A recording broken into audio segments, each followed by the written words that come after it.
What is it about Africa? Some see struggle. We see opportunity. This is where we thrive. Africa is a land of contrasts. Hundreds of millions of our people live without access to clean water and electricity. Yet we have more entrepreneurs than any other continent, and by 2050, half of the world's youth will be African. Africa's been busy. We're urbanizing, embracing technology. We're sprinting forward with some of the fastest growing economies in the world. It's time for African-driven solutions to African problems. It's time to seize the moment and create our own narrative to build the Africa we want. Business has the power to bring about change at scale and make money doing so. The shared value business model reconnects business success with social progress. Shared value is also about partnerships, building business networks that create inclusive growth.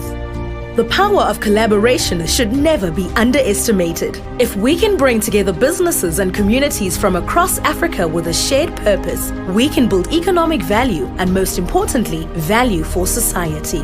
It's time for Africa to become the economic powerhouse of the future. Become part of Africa's most powerful shared value business network. Join the Shared Value Africa initiative today.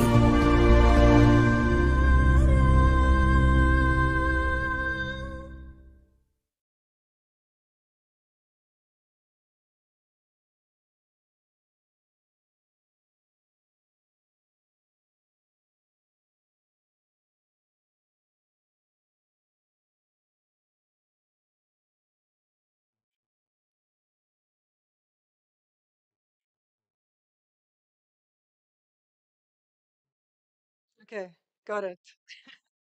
Okay, sorry again. Afternoon, all, and welcome to the opening session of the Africa Shared Value Leadership Summit. I can hear my voice twice. Can you hear me? My welcome, you must have heard it 3 times now, hey? So, okay, welcome again and to the opening session of the Africa Shared Value Leadership Summit. And thank you all for making the time to join us. My name is Tikkie Barnard, and I'm the CEO and founder of Shift Impact Africa and the Shared Value Africa Initiative. A big note of appreciation go out to our sponsors.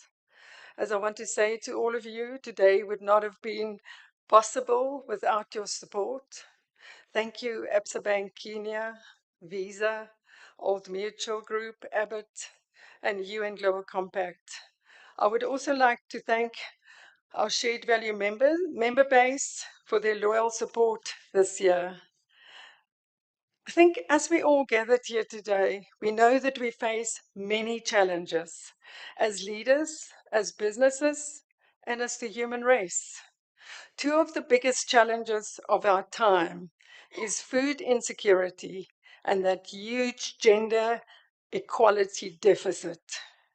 But in spite of these challenges, we as shared value advocates believe that Africa is where we're building the global future. So creating shared value is about profitability. It's about sustainability, and it's about creating a more equal society for all.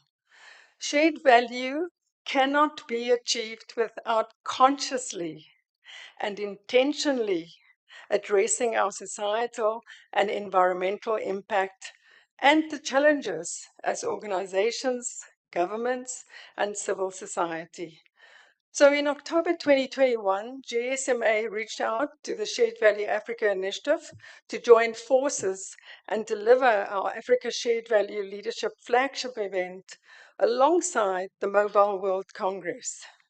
And the purpose of combining these two flagship events was to convene and is to convene industry experts, business leaders, governments, and interested parties from across all sectors to form collaborative partnerships and to consciously and intentionally commit to create value and collective impact to build a more prosperous Africa for all.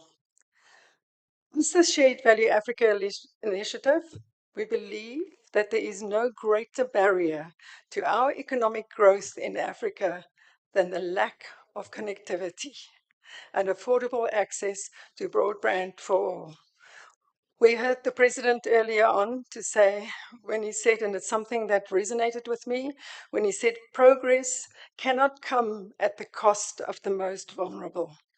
So we cannot expect economic growth if we do not educate, empower, and equip our people, especially our women and youth, with the necessary information that will empower them to make more informed decisions. So technology, connectivity, and affordable access can be the enabler and the game changer. And Africa has the ability to overcome all our challenges. We have a youth dividend unlike any other continent. So we can accomplish success through collaboration, strong ecosystems, alliances, associations, and partnerships to unite this beautiful continent of ours. And in closing, the shared value dream for the outcome of this entire event, and some of you were in the auditorium today, and I think we're expecting about 4,000 of us over the 3 days, is that we will connect, we will collaborate, and form ecosystems to drive solutions and actions needed to take Africa to its rightful place on the global stage. My ask from all of you today: do not leave Kigali without making a conscious and intentional commitment to drive change, as Africa needs us every minute, every hour, every day. So please, I want to ask all of you to join us today and later on for our other sessions, and on Wednesday at the Better Future stage to see our young shared value leaders in action. I wish you all an enjoyable summit filled with new learnings and commitments, and may God bless us all. And before I hand over to Pratesh Sharar, a fellow Shift Impact Africa board member and the CEO of Lurie's Africa and the Middle East, and Pratesh is our host for the session that's now going to come up. Please allow me to share a message from Professor Mark Kramer via video. Mark, with Michael, is one of the creators of the shared value business management concept, and Mark is also a world-renowned economist and senior business lecturer at Harvard Business School. So thank you all again from the bottom of my heart for being here, and I hope that together after this summit we'll go away and commit to making change. Thank you very much.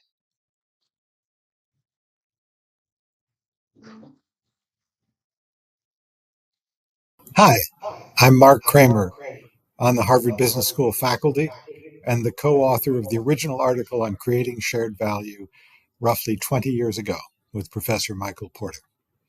I am very pleased to welcome you to the annual Africa Shared Value Leadership Summit. And I'm very sorry that because of my teaching schedule here at the business school, I'm not able to join you in person. I have very fond memories of the shared value summits in Africa that I have been able to attend in the past. And I know that Tiki Barnard always does a wonderful job. I'm particularly excited about the conference this year because of the partnership with GSMA and the ability to link shared value with ICT and mobile phones and internet access. You know, nearly 3 billion people around the world still lack access to mobile phones and the internet. And yet we've seen time and again how essential that access is to social and economic progress. One need only think of M-Pesa and what it has done to expand the economies of different nations within Africa and to enable people, however remote they may be, to safely save money for their future. Or we think of Discovery Insurance based out of South Africa that gives each of its members a free Apple Watch, and then through that connectivity is able to monitor and reward them for their exercise sessions, which leads people to exercise more, which actually leads to better health outcomes. So we can see that shared value, mobile phones, and the internet are deeply connected. And I believe that is one of the things that gives Africa such an important edge in the future. A lot has changed in Africa over the last 20 years. The number of children in primary school has doubled. The number of maternal and newborn deaths has dropped by half. Governments have improved in many nations across the continent, and the Africa Union's fight against corruption has made a difference. But of course, there are many, many problems that remain. Yet the energy, the youthfulness, the creativity of Africa, I believe, will make Africa into one of the leading economic forces in the world for the future. And what that's really about is innovation. You know, people often overlook the connection between shared value and innovation. But it is really about using the challenges of solving our society's problems to create new innovations, new business models, new products, new services, new ways of partnering with other companies, with NGOs, with communities and governments that can create profitable businesses that help address our society's problems at scale. One of the best examples of this that I know of is the Italian power company Enel, which actually operates in 30 different countries, including on the continent of Africa, and which has become the world leader among electric utilities in the move to decarbonization. And not just to an energy transition, but to a just and equitable energy transition that takes into account the well-being of the communities where they operate. Enel has done something very different from other companies. They have combined their sustainability department with their innovation and research and development department to create a new department that they call innovability, innovation plus sustainability. And it is that idea of taking the challenges of sustainability as a source of new innovation that has enabled Enel to be so much further ahead of its competitors in this field. And that, I believe, is the opportunity for Africa to take the challenges that it faces as a continent and use those challenges as a stimulus for innovation to find new models of creating shared value that can advance the economy, the well-being of its citizens, and the health of the planet. And with that thought, I leave you to what I am sure will be an outstanding day of discussion, meetings, and I hope innovation. Thank you very much.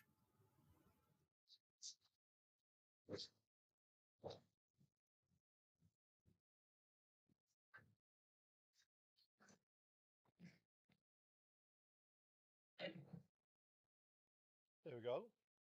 So I'm not sure if you can hear me. Is the mic on? Fantastic. So, hi, good afternoon, everyone, as I move away from the speakers. My name is Peter Stewart, as Tiki has highlighted, and I'm the CEO of the Luries African Middle East, which is an organization that supports creative excellence across our fantastic region. And I'm also honored to be able to sit on the board of Shift Impact Africa. So welcome to this Africa Shared Value Leadership Summit. This really is truly about leadership. So today, as part of this session and throughout this entire 2 days, you're going to hear from the leadership from amazing organizations who are making a difference and really truly embodying the values of shared value. But also, there's another part to this, which is where it also gives you the opportunity to take the leadership to make the difference in your organizations. The learnings that you're going to get here today and throughout the next 2 days truly are learnings that you can take back and then empower your entire organization to ultimately empower society. So today we're going to be speaking about creating shared value, technology as an enabler to drive Africa's growth. And this is truly something where, again, we look at how we can use technology as an enabler in this leadership journey to enable us to create more value. As I've highlighted, shared value really is about that. It's about creating value, but value that we can truly share as communities and as organizations to empower the societies that we work in right now. And right now, one of the things that we're really seeing and that we've seen over the last 2 decades or so is that technology is one of the most powerful ways to actually create value in society. We've seen this whether it's the likes of Bill Gates in the early days to the likes of Elon Musk today. There are individuals out there who are able to utilize the power of technology to be able to go out there and create value. But a lot of this value is obviously created for themselves, which is why they sit on these lists and we have a look at them sitting high in this list. What we're going to do today, as we listen to these amazing speakers in this session, is to try and understand how we can use value in our organizations to create value that truly empowers organizations and ultimately empowers the communities that we serve as these organizations as well. One of the things that we heard today, and again, thank you all for being here and apologies for being a little late, but as you know, we're listening to His Excellency President Kagame speaking, and it was absolutely worth it having a listen to his chat and to come here. And as part of those discussions that were happening on that stage as well, were these discussions that we have 3.6 billion people who are not connected to the internet. And if you actually think about that number, as we approach 8 billion people on this planet, having nearly 50% of the global population not connected to the internet really stops us from being able to create the value that's really required to move society forward. So today, hopefully, we'll be able to get some of those learnings that are really going to make a difference. Ultimately, our goal is to ensure that those innovation pipelines that exist are going to grow, are going to be improved, and those innovation pipelines are going to start benefiting societies at large. To go straight into our discussion today to ensure that we have some of this amazing knowledge that's accessible and available to us, I would like to welcome on stage right now Sanda Ojiyama, who's the CEO and Assistant Secretary General of UN Global Compact. Now, the interesting thing is Sanda comes from the corporate world. She has both these hats, where she's been able to see the corporate impact that can happen in society, and now sitting at the UN, being able to apply these in an environment that actually absolutely proves that corporate thinking can be used to uplift society. And I'd please like to welcome Sanda on stage to be able to share her thoughts with us.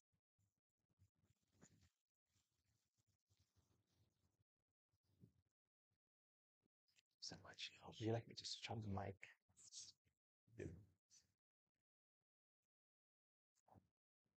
So once you're done, Okay, great. Well, good afternoon, everybody. I hope it's not echoing, and also hope you can see me. Um, Guests and friends, because I think we are friends or going to be friends over the next couple of days of this conversation. You know, we had an incredible opening session with His Excellency Paul Kagame, and I think he set the tone for the massive opportunity that exists on the African continent. But sometimes the numbers may seem mind-boggling. The unmet needs, the revenue generated, or the values created. But let me attempt to just bring it home for us in a couple of seconds. If by any chance anyone in the room has not used a form of technology this morning, please raise your hand. And of course, we had that moment of panic when WhatsApp was down globally, and just really demonstrated, I think, how technology is really bringing us together. This morning, what did I do? I did a couple of mobile money transactions. I checked the weather because it's so great to be here and not in New York. I caught up with local, regional, and global newspapers and made a couple of phone calls, ostensibly on a free Wi-Fi connection. Connectivity and mobile telephony indeed have become part of all of our lives. 20 years ago, I know that we would not have imagined the ways in which technology is powering our daily lives, shaping our decisions, and indeed driving our future. But the question is, and I think we heard this from President Kagame as well, is how do we go further, faster, so that the benefits of technology benefit more people, drive forward growth and development, and really create the Africa that we want? Statistics say that every day, 5 billion people connect to the internet worldwide. Of course, millions of them are on the African continent, seeking to communicate, to connect, to inform, to learn, to solve challenges, to generate wealth, and address a myriad of socioeconomic opportunities.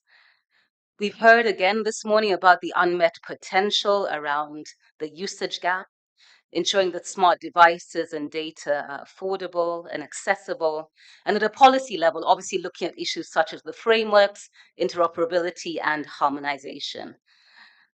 We must really recognize the added value that digital connectivity brings, both to a private perspective, but certainly for the public good. E-commerce, e-governance, education, healthcare, agriculture, financial inclusion. I think we caught a glimpse of all of that in the opening video that we had. And of course, as we lead up to the climate conference in Egypt later this year, the greening of telecommunication networks and the significant amount of energy that a green network creates are really critical for Africa's transformation. These are just a few examples of how technology is working for the world right now. And I think for those who ascribe to the SDGs, and you should because I believe they're around your necks, infrastructure is definitely much more than SDG number 9 on industry and innovation, truly underpinning all of the other SDGs and really reflecting the strong continuum of shared value. However, I learned something new the other day. There's about 7,000 languages spoken worldwide. Any guess as to how many of those languages are on the internet? And I'll actually take a guess. All? No? 3,000? No. Sazini? 5? No, got to be more than 5. Just a couple of hundreds. So look at how much we're leaving behind. We've talked a lot about relevant content, but can content be available if really, thousands of languages are just not captured by the amazing capabilities of the internet? How do we really drive that inclusivity that we're looking for if we're not there yet? There's lots of opportunity. That was just one interesting statistic. But let me talk a little bit about some global perspectives. The world is definitely interconnected. 3 main challenges, we call them the 3 Cs: climate change rather, COVID-19, and conflicts, all really impacting us around the world, no matter where you sit. I think we've all experienced weather challenges, food shortages, energy shocks, and inflation. And really, what does digital have to do with all of this? I think the fact is for the African continent, we remain disproportionately impacted. Africa's resilience and growth will not be achieved through brick and mortar solutions. So really connectivity and technology are critical for how we must move forward in both attaining economic growth, inclusivity, and certainly driving forward the sustainable development goals. And for those who follow the words of President Kagame yet again, I think there lies a real opportunity for Africa to take on these challenges herself by problem solving, by innovation, by self-determination, by including the private sector, but most importantly, by proactively shaping our own multi-stakeholder and multilateral partnerships and relationships. And I think that's where the shared value principle comes in very strongly, because from a private sector angle, doing principled business and responsible business really can drive forward a lot of the gains that we seek to achieve. We're moving in the direction, friends, but still so many millions are being left behind. We've heard some of the statistics. The reality is that internet penetration lies at about half of the global average on the African continent. There's truly no time to waste. The African Union's digital transformation strategy aspires to create a pan-African digital market by the end of the decade. But this can only be achieved if governments, regulators, and private sector implement and really put to task the necessary policy frameworks for the mobile industry to thrive and for shared value to truly prosper. For those who follow trade and business, the Africa Continental Free Trade Agreement, which recently launched its 8-country guided trade initiative, and Rwanda is one of the 8, is poised to help accelerate investment opportunities on the continent.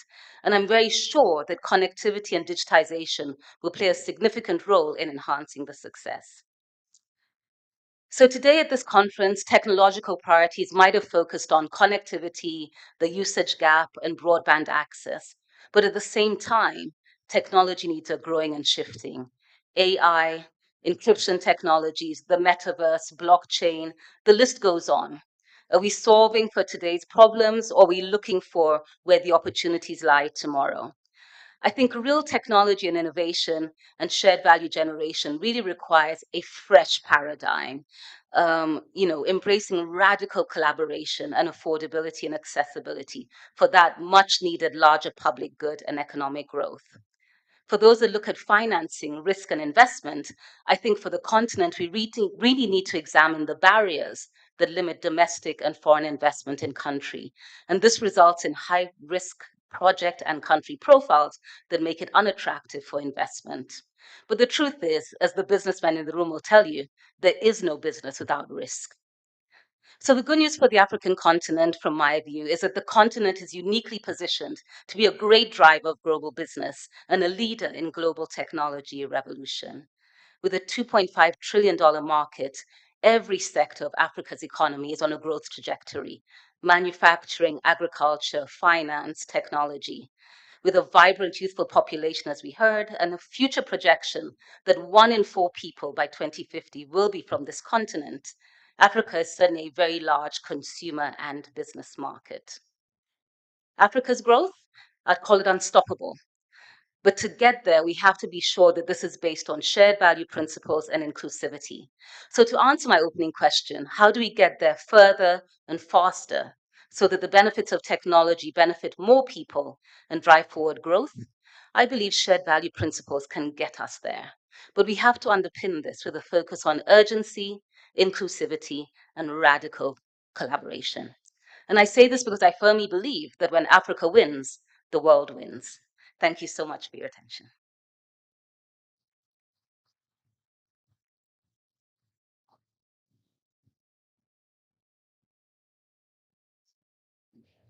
Thank you so much for that, Sanda.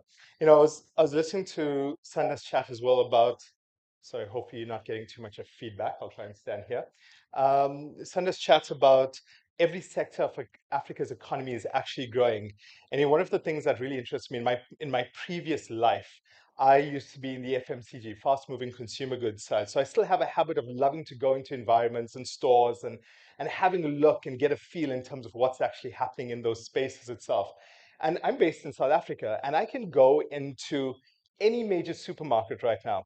And when I go in and have a look at products, I can find products from the USA, products from Poland, from the UK, and everywhere. But trying to find products that come from Rwanda, impossible. Nigeria, impossible. Kenya, impossible.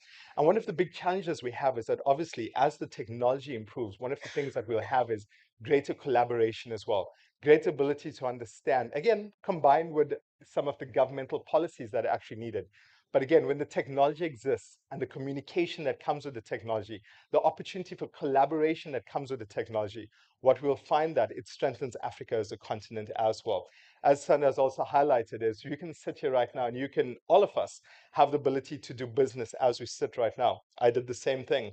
As I sit and did a little bit of banking as we are sitting in between the talk. But what we need to do is obviously extend that to a greater degree of the population, and we'll see amazing results. Obviously, to share a little bit more about this as well, and especially from a banking perspective, we have James again, who's the managing principal for corporate and investment banking at Absa Bank Kenya PLC. James is a great supporter of shared value, a great believer in its power and to make a difference across the African continent. And we're so honored to have James here today to share some of his thinking and his thoughts. James.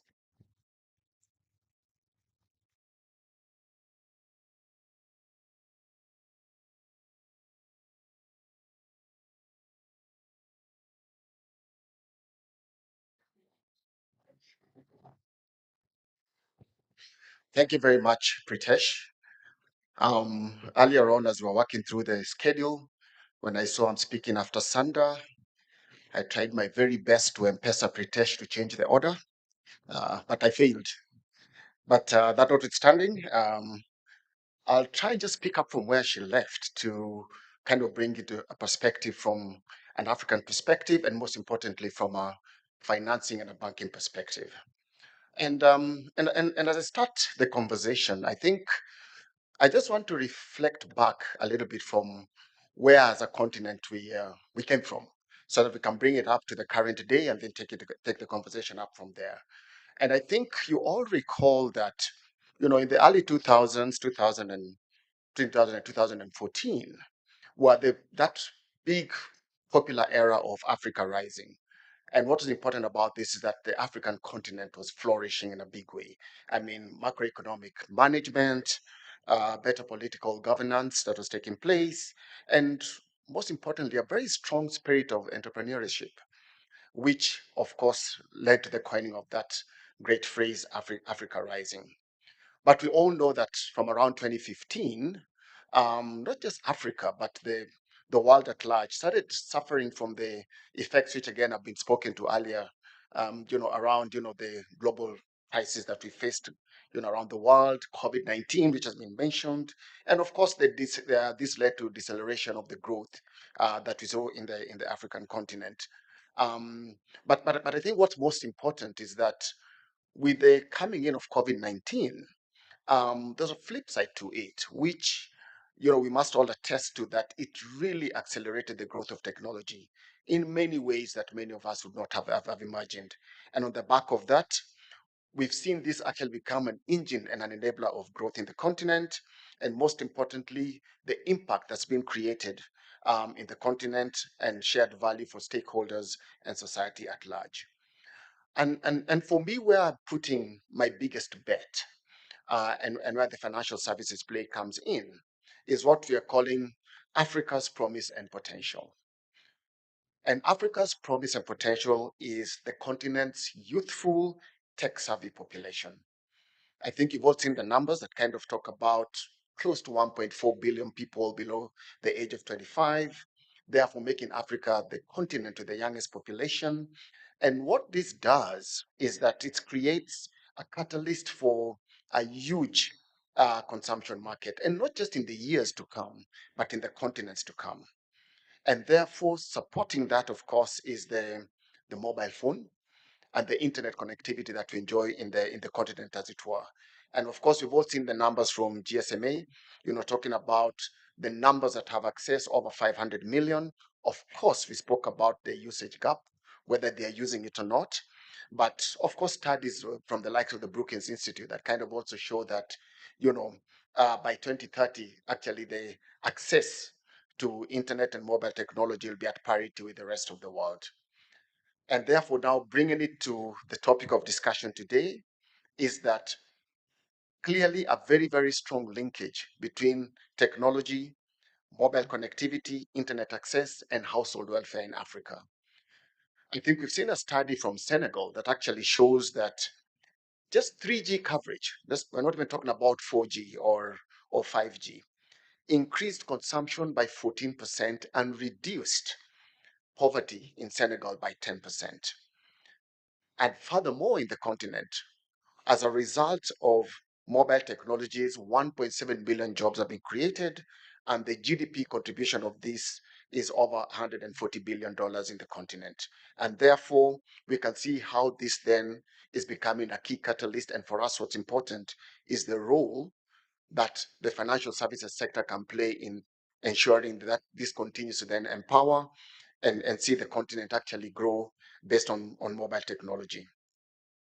Therefore, the important thing from a financial services perspective is that the use of technology to quickly reconceive products and markets, and most importantly, reinvent value chains, which again has become a really critical component where technology is playing a massive role in connecting ecosystems. And we had that conversation earlier on this morning.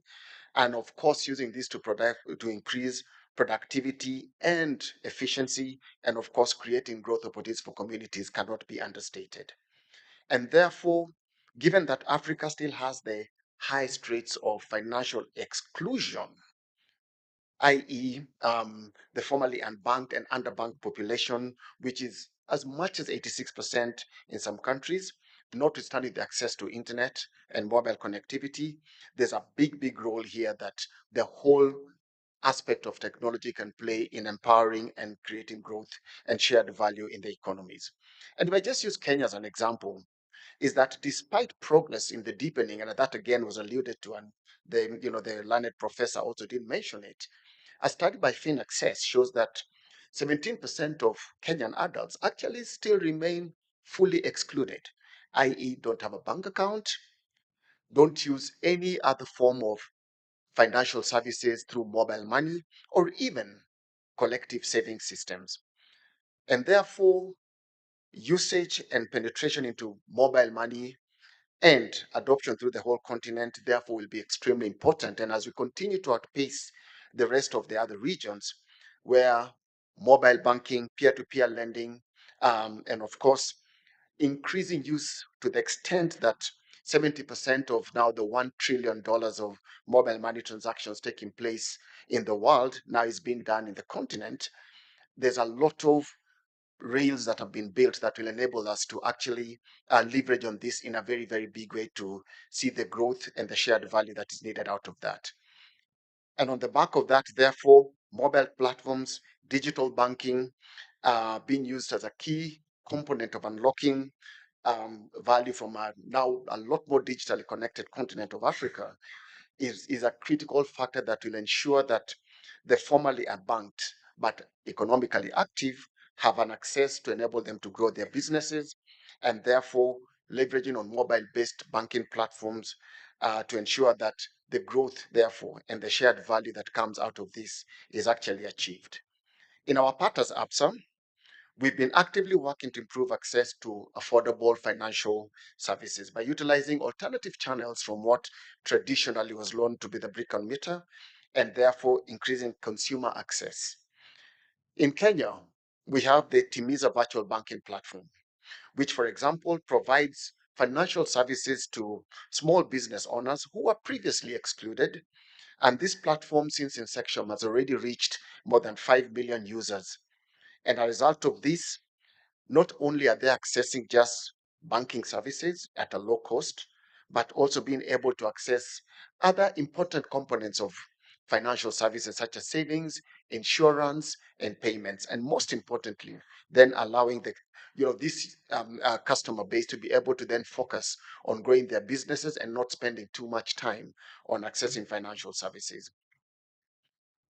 Distinguished guests, let me also just touch slightly on the reality, on the fact that, notwithstanding the fact that we've spoken quite a lot this morning about the challenges of digital connectivity, and that's been a challenge.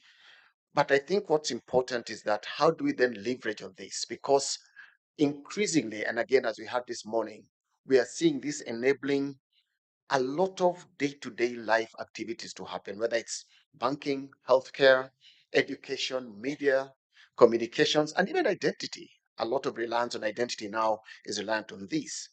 And therefore, for us, what we see is that success will come when it's essential to re-envision the shared value framework and create viable, robust business, societal, and environmental value by leveraging on technology as an enabler. From a social perspective alone, we at APSA are leveraging the power of tech to empower this very, very youthful population I spoke about. And by 2025, we want to have reached 1 million youth in our Ready to Work program, which is an initiative that then enables them to get employability and, most importantly, entrepreneurial skills to ensure they get livelihoods going forward. Technology is also used as an excellent tool for integration. And I think we've had a lot about integration being spoken about, and particularly in the African continent that we are seeing increasing unification, and especially fueled by the activities we're seeing about Pan-African trade. And therefore, you cannot underestimate the role of reliable connectivity. And this then enhances connectivity, competitiveness, integration, and ability to reach markets across the whole continent. As Pritesh just mentioned earlier on today, is that getting products from other African countries into other markets has still remained a challenge, and therefore a huge reliance on technology to enable us to actually achieve this. And for us at APSA, again, building on the rails to enable this to happen from a Pan-African perspective remains important, and technology's role in this cannot again be understated. So in closing, I am extremely one of the people who do not need any more convincing that the role of technology will be creating tremendous opportunities in shared growth, prosperity, and opportunities for the larger African population to grow and their prosperity. Technology, especially under the lens of the shared value approach, considers the power of scale, ecosystems, um, and partnerships to enhance service delivery, keep frontline empowered to serve, and the value of diverse social and economic needs. And for us, really what's important here is, of course, the whole aspect of creating the ecosystems, connecting the ecosystems and the value chains that ensure that then connectivity right from massive multinationals and large manufacturers and big corporates in the continent right down to the smallest user of the services and goods actually gets served in a manner that creates value across each of those stakeholders. And therefore, these partnerships between tech companies, MNOs, large organizations such as banks, can open up the world of possibilities for creating technology-based shared value, increasing the wealth pie, i.e. not just fighting for the existing pie, but increasing the size of the pie and accelerating growth from both an industry, but most importantly, a societal perspective. And therefore, technology being the force multiplier to propel Africa to the next level is an area that we as APSA are committed to, and partnering with all the relevant stakeholders in a journey which has already been spoken about from this morning and up to just the presenters who spoke just now, to ensure that the frameworks are in place to generate value, robust business growth, society, and most importantly, environmental value, leveraging on financial services to ensure that the continent achieves the growth aspirations it has. Thank you very much, ladies and gentlemen, and really appreciate your attention. Thank you.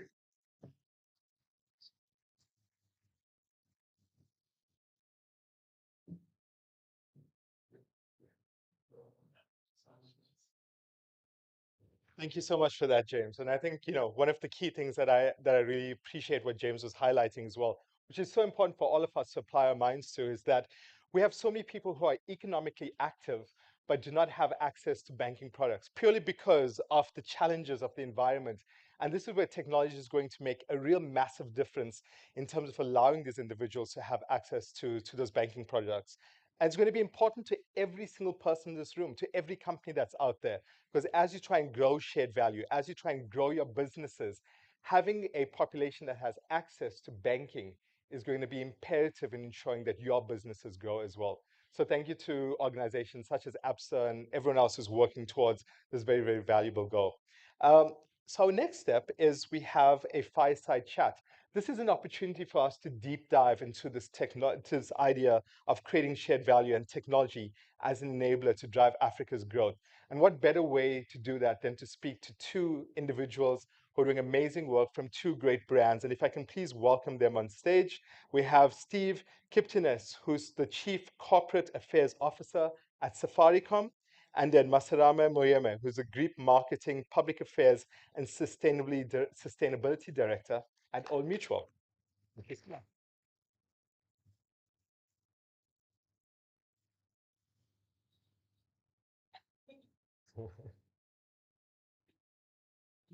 Welcome. Thank you, Masarame. If I can place you here as well. Thank you so much. Yeah, and Steve, so nice to meet you. Thank you. Well, thank you both for joining us. And this, as I highlighted, this is an opportunity for us to have a bit more of a deep dive in terms of unpacking the value and power of technology in actually driving growth right now. And maybe, Masarame, since we've had a chance to chat quite a few times, maybe in terms of having a look at Old Mutual right now, how important is technology as an enabler in terms of connecting with people and driving the growth of your business? Thank you, Pritesh. For those that don't know who Old Mutual is, it's one of the oldest insurance companies in Africa. We are actually 177 years old, with most of our business in Southern Africa, with South Africa being the biggest market. And we are also one of the biggest employers with approximately 30,000 employees across all the markets where we operate. And we are in 13 countries in the continent. We also have a small business in China, which is growing. Wow. And Rwanda is one of our markets. So I'm proud to be here with a team of people that actually have Africa in their hearts every day. Brilliant. So you're asking about technology for a company like ours. It's the fuel for the cars when you think about it. There was a time when customers had to walk into a branch, meet an advisor, and sign some documents without even understanding what they were buying. But now we have moved to digital means, and our customers can transact anywhere in the world, whether they're buying short term insurance, which we have in our stable of offerings, whether they're buying life insurance, banking products, or if they even want to learn more about what they're buying and also use some of the apps we have to teach them more about financial education. So it is what we need. It's that fuel that drives our business. It's growing and growing really fast across all the markets. Amazing. So what's really interesting is obviously with All Mutual, having come again, as in over 100 years old, coming from a point where pre-technological revolution and then finding a way to actually adapt. And Safaricom, though, is in a different side because technology is at the heart of your business. How are you finding this, Steve, in terms of growing technology, new technology that actually emerges and the impact that it's making on your business and for your consumers? Thank you. So it's everything. I like that you said that it's the fuel that makes everything move. I mean, for us as a technology company, the fact that we are in a space where innovation happens is very exciting. But to quote my CEO, innovation for the sake of it means absolutely nothing if it's not going to transform lives. If you want to look at the health sector, if you want to look at education, Africa has MSMEs right across the length and breadth of it, and that's what makes businesses. So innovating for MSMEs. And so in literally all those different sectors, the innovation that Safaricom employs in order to transform those lives from a business perspective, from access to, let me give an example of health. One of the partnerships we have with one of the leading children hospitals in Nairobi called the Gertrude's Children Hospital is to provide access to specialist medical care to children who live in rural communities, very far-flung areas, who otherwise would not, even within their communities, have access to that kind of specialist medical care. And so for us as Safaricom, when we look at the technology, right at the point of innovating for the service, for the product, we will have to ask ourselves, how is this going to add value and create that value that is shared so that the people in consuming our services, in paying for those services, can identify that this is a life changer for me, without which my life would not move from one point to another. So there's numerous examples I could give. And another one, I suppose, would be in education, because without education, then you're not able to transform the lives of a wide number of people. We're living, some of us, with people who are digital natives, but by the same extension, you have children who are in rural areas who don't have access to the technology, who don't have access to the devices. So again, Safaricom is looking at ensuring that we can exploit the opportunities for connecting those that are not connected, but even more, provide those who are connected, but at a very basic level. Because if you don't have access to a smartphone, for example, which allows you to get on the broadband bandwagon, then there's a limited amount of services that you can access. I won't talk too much right now about M-Pesa. I'll give that example later. But really, what Safaricom is all about is innovating with purpose to make sure that anyone that uses our services and our products will identify that transformational value of it and make sure that it's spread across. We've just had a new government coming in, and one of the things we're looking at is trying to answer the questions around their digital pillar, which is looking at providing affordable credit And so, even the financial institutions in our country, that's one of the questions we are grappling with. How do we do that to enable that pillar of the government reach to what they call the hustler economy? I'll leave it at that for now. Amazing. And I appreciate the thoughts in terms of innovating with purpose, which is absolutely true. You can easily create products these days and services, but if they're not actually adding value, what is the purpose of actually doing that? One of the other areas I appreciate is your focus on health and improving health, because again, you need a healthy population in order to ensure that these shared value principles can be spread. Now, Masaram, I know at Old Mutual as well, health is really, really important. We've had some discussions in the past in terms of doing the COVID-19 outbreak, in terms of the support that you've given to ensure a healthy population. Again, it's all around the shared value principles. Would you like to highlight some of that for us, please? Yes, and I'm not going to talk about how we handled the pandemic within Old Mutual, but I want to give an example of how Old Mutual worked with government and other organizations, including NGOs, in facilitating the proper use of funds that came through to an organization called the Solidarity Fund. So we realized that part of the problem with funding coming through to support an important initiative like getting people to vaccinate, supporting the rural communities, and ensuring that these vaccinations were transported to those that needed them. So we decided to manage the funds on behalf of the Solidarity Fund. That's a powerful shared value approach, because without that, I don't think global funders would have sent so much money to South Africa to accelerate vaccination. And the other thing that we did with our balance sheet team, working in the background very quietly, was to get our stakeholder engagement teams to be the connection between the beneficiaries, the funders, and the Solidarity Fund. And that work was done over 2.5 years.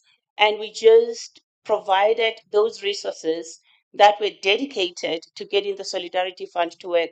And this may seem like a very small example, but it's actually big, because the amount of money that was in the remit of the Solidarity Fund was huge. And it could have made very bad headlines if it wasn't used properly. Now, the Solidarity Fund, because South Africa has been able to manage the scourge, it closed at the end of September, and the external audit of their numbers, what they spent it for, and the keeping of the documents was 100%. And for me, that's a very good example of shared value. And I think a good example for the rest of the African countries to learn from, that you can have business, you can have government, you can have NGOs, and you can have some of the very, very good business people stepping aside to participate in something as important as that. So that for me is about single purpose, everybody coming together and understanding that we had this enemy we had to fight together. Mhm. And how good governance can be a part of creating that shared value as well. Governance is even more important. You guys probably have read about some of the issues that we're dealing with right now in South Africa, with skeletons coming out and people being implicated for corruption and money missing. So that's been the story of everything new happening. And the Solidarity Fund for me stands out as a good example of great governance, with everyone holding each other accountable and having experts actually manage the funds. Amazing. Steve, one of the things I should tell you about as well is, we do a shared value award at the Luries, and we continuously see these amazing examples coming from Safaricom. And Safaricom seems to be an organization that truly understands and embraces the principles of shared value at a fantastic level. I mean, from your experience in the organization, I think it's very useful. Why is it that Safaricom spends so much of effort in terms of growing these shared value communities and investing in business models built on shared value? That's a very good question. And the answer lies in how Safaricom was started. Before we sort of gave it the tag and called it, sustainability, running a sustainable business, working through the principles of shared value, making sure that we can leave impact. It was, as we call it, in the spirit of Safaricom. It was sort of, inborn, interestingly, and obviously, led by our first CEO, Michael Joseph. And over the years of Safaricom's life, we began to realize that it is extremely important to ensure that the communities that you are living in can see the value of the business and not just in the profits that you appear to be making. To that extent, therefore, we began to ask ourselves, what must we do differently? Because now it became a more conscious decision. But like I said, it was innate in us, inborn, if you like. What do we start doing differently to make sure that we are able to create an impact? The very soul of Safaricom, therefore, for us, lies in being able to touch lives across the country. We believe that we have a social contract with the communities that we're living in, with the communities whom we expect to buy our services, purchase our products. And that community contract is to say, what can we do for you? What can we do for them to change their lives, to transform their lives?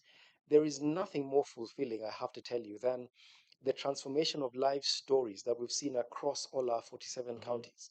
So that for Safaricom, it's the purpose to transform lives, which is first. It's the people and then the profits. And interestingly, the profits will actually follow.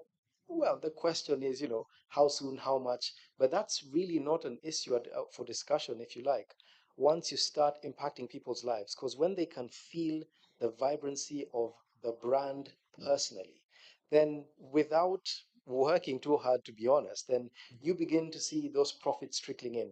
But I think it's really important to keep that front and center. There must always be that balance between what are we doing from a profitable perspective, but having answered the question of sharing the value that we have. And so, and that's ultimately why we decided to even move further beyond just saying we're running a sustainable business. We're trying to have social impact by trying to be accountable. We want to be held to account in our social contract. When we say we want to transform lives, then we want you as a third party to come and say, yes, we can see that you transformed the following lives in the following way. This is sort of the value that you have added to these communities. It's why our foundations, the two foundations that we run through, Safaricom Foundation and the M-Pesa Foundation, have projects that run across different industries, different sectors, but across the whole country. It's not single focused on health. It's something, everything that will touch the lives of Kenyans across the board. So for us, that's our very purpose. That's why we exist as Safaricom, to transform lives. And once we transform lives, then, the rest will sort of follow. And I guess also as you're transforming lives, it's not just organizations like this and platforms like this who have an access to this, but those consumers whose lives you're transforming then speak to other people who ultimately become your consumer as well, because they see the way lives are transformed and they want to join that journey. So that value of shared value grows in that process, which I'm sure you've also seen as well.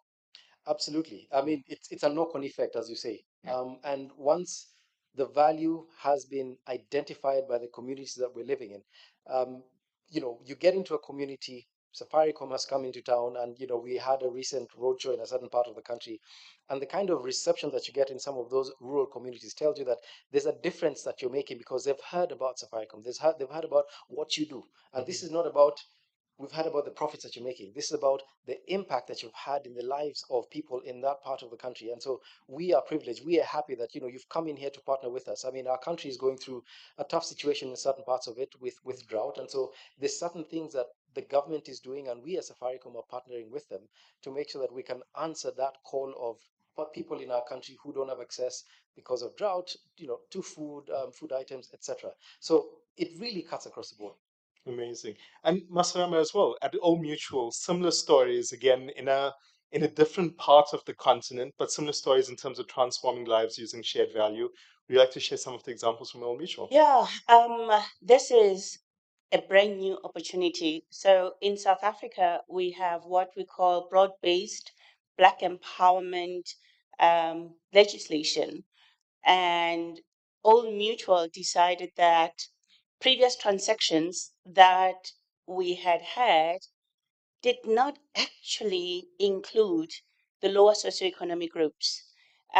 This time around, we came up with a concept of empowering through helping these customers and communities to actually buy Old Mutual shares. So what we did was that we looked at our own employees, a very important part of shared value. We then looked at our customers and communities broadly.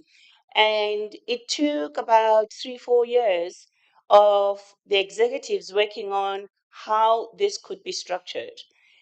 The first part of it was just ensuring that all mutual employees, even those that are not South African, even those that don't work in South Africa, benefited. The second part of it was to put together a structure, a trust, a community trust that is based on building skills that are more digital, things like robotics, that all mutual needs for the future economy. And that's been set aside for that. The third part of this was putting shares out in the retail space. And these shares were going for 10 rands. The offer closed yesterday. This is probably one of the biggest things that a financial services company has done, having a retail offer to people that would not even know what a share is. So imagine 20 years from today, you have someone who bought 2,000 rands of these shares, 10 rands each, getting dividends every year like any big shareholder, being able to take their children to school. And some of the customers even bought for their own children. Very easy to execute, but this is where technology comes in. All this was digital. So, we could kind of think, okay, we need everybody to go to the branches. We only had 7 branches across the country where people could go in and get an advisor who could give some information. All of these transactions were done digitally. And that just tells you that you can empower through making someone else's life better from a money perspective. So I am proud to say that we went out and we have more shareholders than ever before. They may not own billions of shares or of rands worth of shares, but the pride of walking out there and saying, I'm an Old Mutual shareholder and I get dividends every year, and my shares are so discounted, but I know that over time I'm going to be able to afford things that I'm not affording. In some instances, buy houses. And what I'm talking about is not new in South Africa, it's been done before. But at this scale, at that price, and also having a retail offer for a financial services company is a breakthrough for us. So again, technology, digital, enabling people that would not even want to play with WhatsApp, but being able to get support in applying and getting their shares. So that's a beautiful shared value story for me, and it's for everyone, our customers, broader communities, and our own employees. Amazing. Thank you. Thank you. Thank you so much for that. We are actually out of time, but I'm gonna take a little bit of extra. So maybe just to wrap up, just so we can have this distilled essence of our discussion today, maybe just 30 seconds from both of you, just advice to everyone who's here as to why they really need to apply technology as part of that shared value strategy and the successes that they can experience. So maybe just 30 seconds for a bit of advice. And Ms. Rama, we'll start with you, and then Steve. Okay. For me, any young person who's starting today and doesn't have a technology subject, or anyone who's at university thinking that they can get jobs tomorrow without technology, you will not be employed. So it is a critical grease to driving that car and being on the road and being able to participate in the economies that African countries are very rapidly getting into.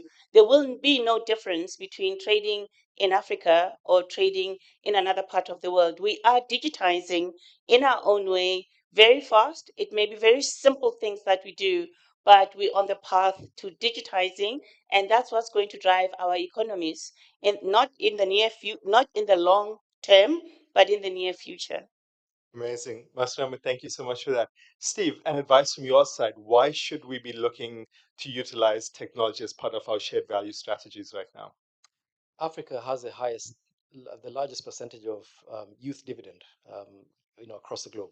And so with that youth dividend, which is way more than 50%, well over 50%, it means there's absolutely great potential to leverage on shared value.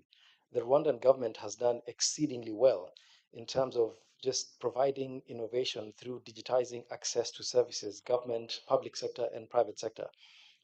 I think our M-Pesa product, which is perhaps the best example of how to do mobile transfer services at scale, that opened up the doors for a significant number of people of our population who did not have access to financial inclusion, which has created a whole new culture of trading, transacting, saving even, is the perfect example of what technology can do. But because of that youth dividend, we absolutely have to exploit it. And perhaps the best way of exploiting that youth dividend in Africa is to innovate. Innovate for that shared value. The numbers are there. Amazing.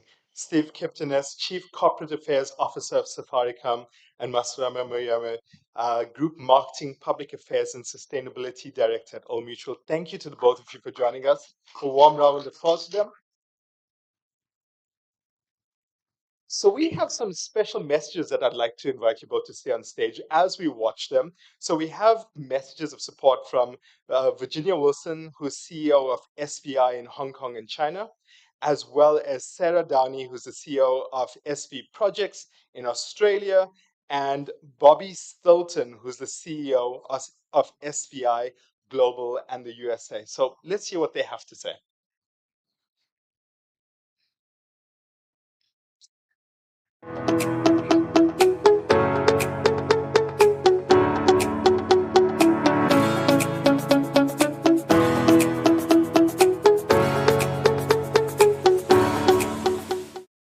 Hello, everyone. I'm Bobby Silton, Managing Director of the Shared Value Initiative.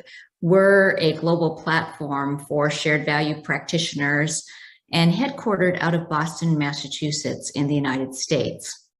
We were co-founded by Professor Michael Porter and Mark Kramer of Harvard Business School back in 2012.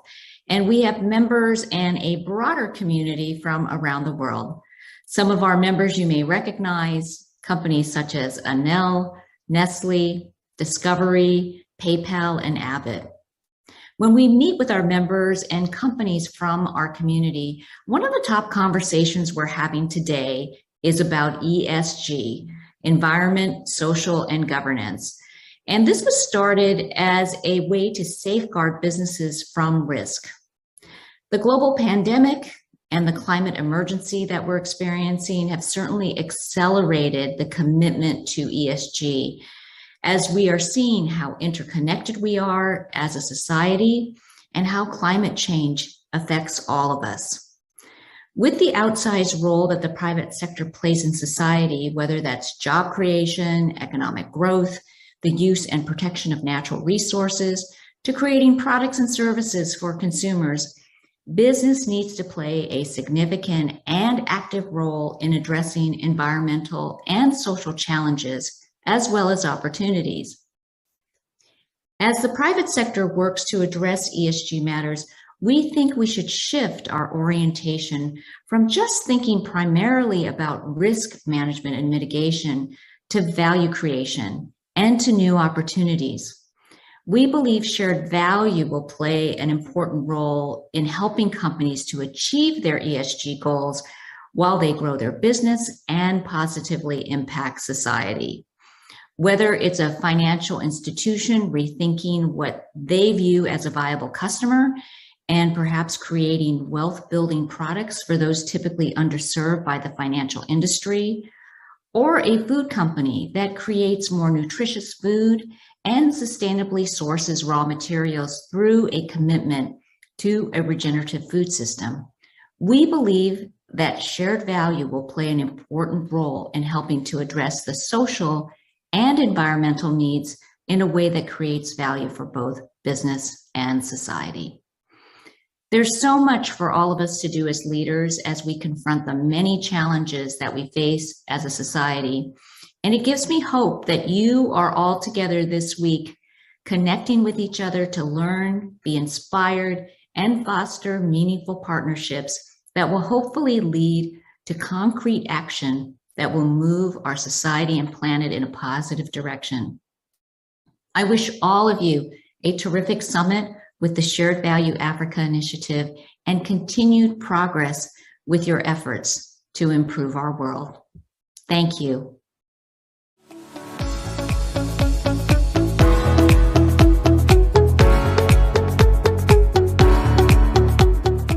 Hello, Impact Leaders. I'm Sarah Downey. I'm the CEO of the Shared Value Project here in Australia. I'm coming to you from Melbourne, or Wurundjeri, the land of the Kulin Nation.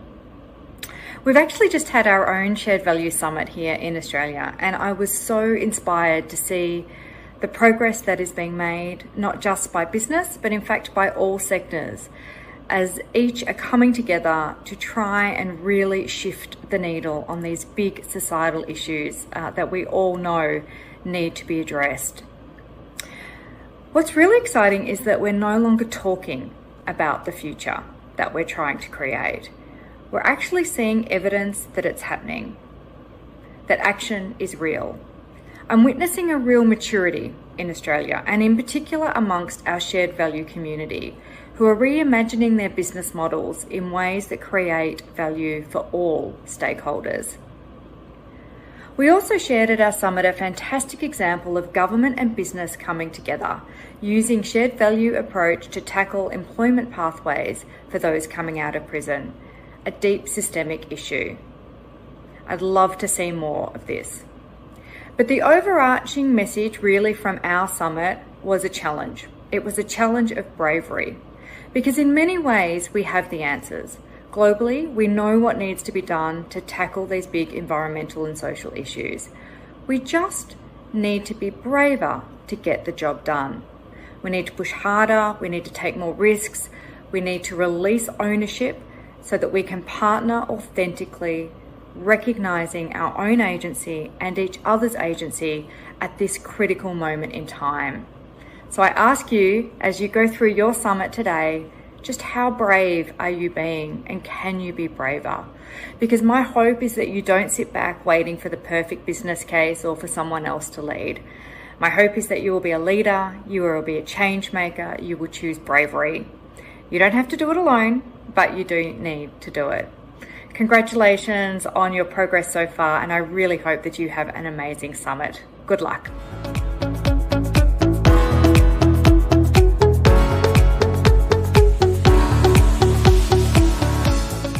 Hi everyone, this is Virginia Wilson, Chief Executive of Shared Value Initiative Hong Kong. I'm here today to talk a little bit about what is happening in our region and the company partners that we work with. We have a range of partners. We have AXA from the insurance industry, we have HSBC from banking, and we also have Nestle from the food industry, and we also have local conglomerates. One of the champions, a local conglomerate called New World Development, really champions CSV in their language. And today I want to talk a little bit about language, because right now, you know, we have really looked at many types of expressions of shared value. One of the more, ones that we hear the most is ESG. But we also hear sustainability, stakeholder capitalism, conscious capitalism, and the language actually has been a bit confusing for our ecosystem because shared value is about leveraging the core business. It's not about terminology, but we know that terminology brings us focus. And what we really need is sustainable thinking.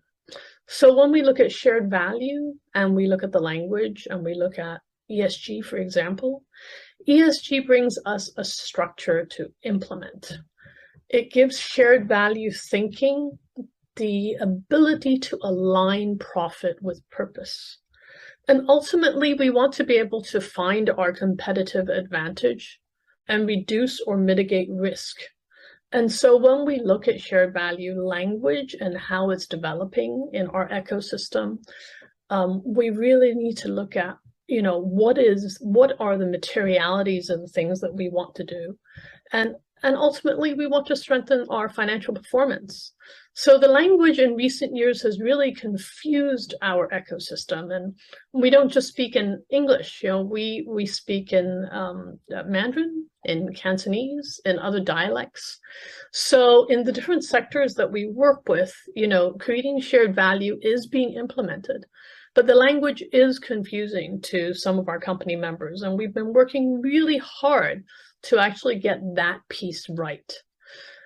The challenges that we see is really that right now it's a time for collaboration, and collaboration is not easy, especially when we look at cross sectors or across different industries. And so onboarding that type of thinking is something that we are working very hard to do. But we do see a lot of hope. There is a lot of collaborations happening. They're in baby stages, but the important thing is that, without the baby stages, we won't get to the goals. So we really want to be able to get to the goals and get to that final destination of creating shared value for our planet. So thank you for having me today, and wishing you all a great summit.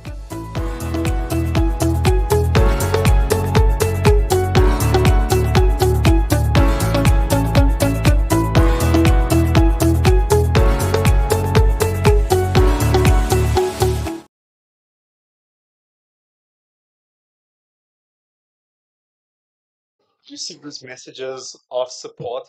As Sarah spoke, she spoke about bravery being something that's really important. So, and again, I think the examples of Safaricom and Old Mutual in terms of these brave examples are so important to take it from Africa to the world. So we appreciate both of you and all the work you're doing. So thank you so much. To everyone else, so we're about to exit the stage. Just a reminder that the rest of the schedule remains as is. So the next session starts at 2:30. So you're all just in time for the next session. Stretch a bit, get a cup of coffee. Please come back. It's going to be an amazing session. And then finally, just to leave you with, as we exit, just some words of support from one of our sponsors. Thank you all for joining us. Thank you to our amazing panelists, to all of our speakers today. Really appreciate all of you. And we'll see you soon. Thank you. Yeah.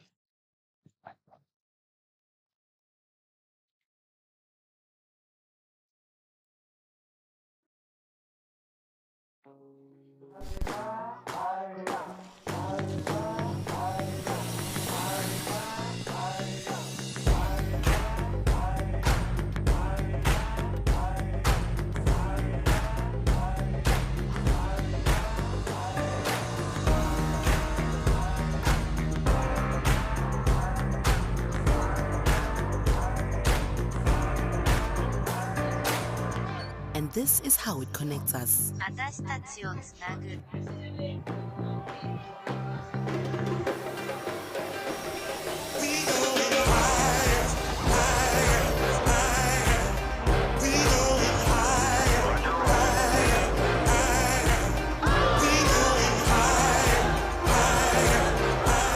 APSA, we believe in working with you to find a way to get things done.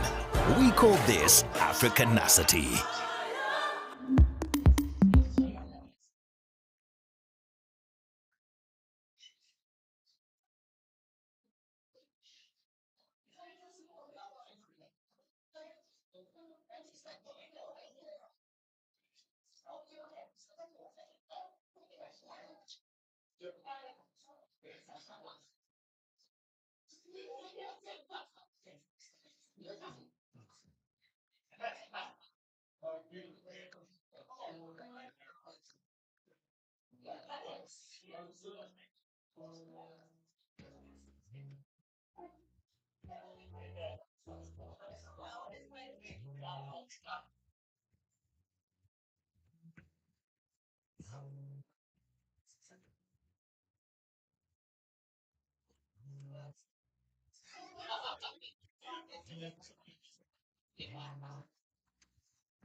That's cool on the beat.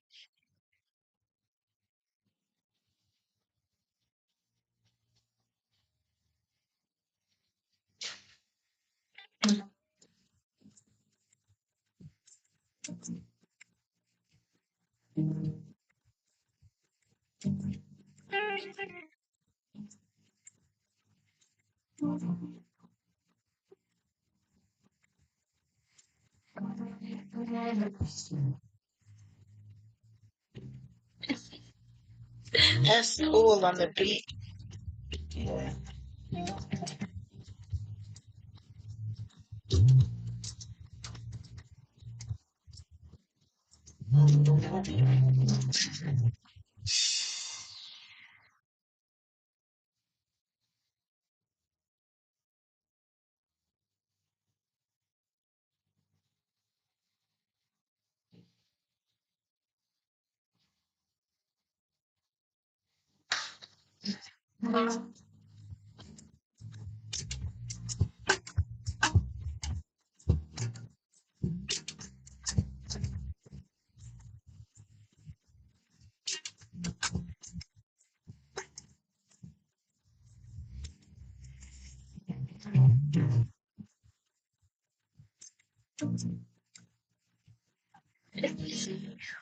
That's cool on the beat.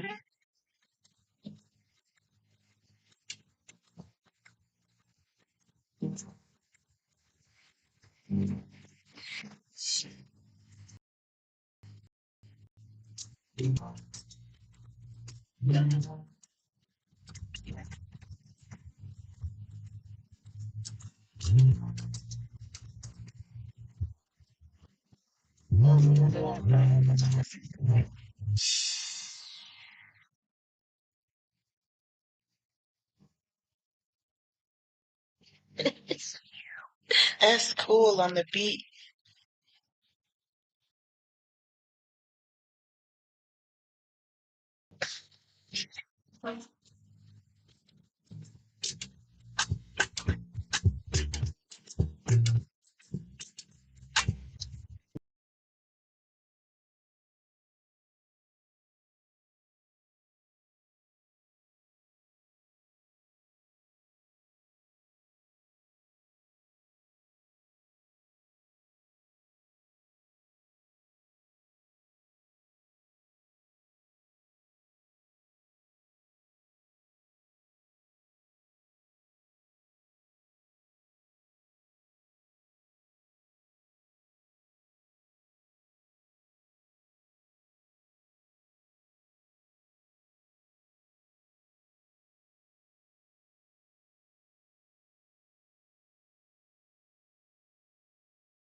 bit of a change. But I want to say that we've got a young man that we've worked with now for how long, Jabuna? 3 years. So he's one of our first cohort from the Shared Value Africa Academy. So he's gone through the entire training process of how do you as a young business start your shared value journey, look at your purpose and take it further, and apply it within your business. And I want to say I'm standing in front of you today and I'm enormously proud of what Chibuna and Kiru Energy in Nigeria have achieved in the last 3 years since they did the course with us. So without any further ado, I'm going to ask Chibuna to come on stage. He's going to moderate the session for us today. Being a organization that works in the renewable energy space, I think he has got the knowledge and the background from that perspective. So please, Chibuna, come and join us. And thank you, everybody, for being here. Thank you.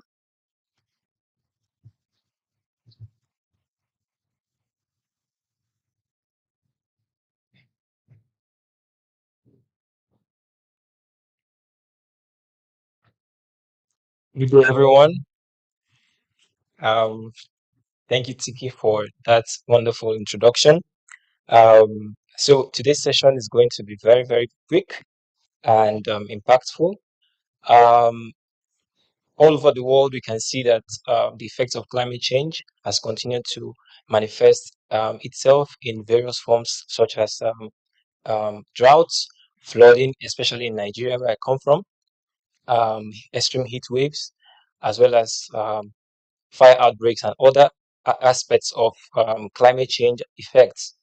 And in today's session, we'll be discussing climate justice and the importance of climate finance, as well as to acknowledge climate change and how it differs in social, economic, public health, and other adverse impacts on underprivileged populations. Ensuring a just transition requires that businesses, government, and civil society, among other groups, address these inequities head on through diverse mitigation and adaptation strategies. Various sources of finance are also crucial in ensuring we can create innovative solutions to counter the negative effects of climate change.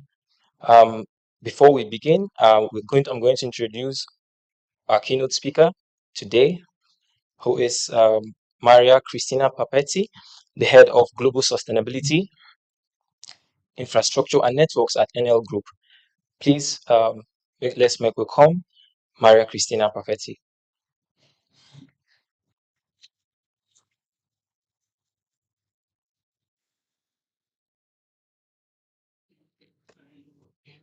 Good morning. It's a real pleasure and an honor to have been invited again to the Africa Shared Value Leadership Summit, always an inspiring event for me as well as for Anel. And a big hug to my dearest friend Tiki and all her dream team. I'm very sorry for not being with you physically. Responsible asset manager and investor, and we've just joined what's called the Net Zero Asset Manager and Asset Owners Alliance, with a focus on saying how can we be responsible investors going forward. Secondly, we've invested in the last 12 months about $2 billion in renewable energy across the continent. So a big push from us to say, where do we make sure we are actually funding change and funding renewable projects across the continents? We've also recently been voted as the #1 ESG investor in the African continent for 2021. So I think, again, for us, it's about being a responsible corporate citizen.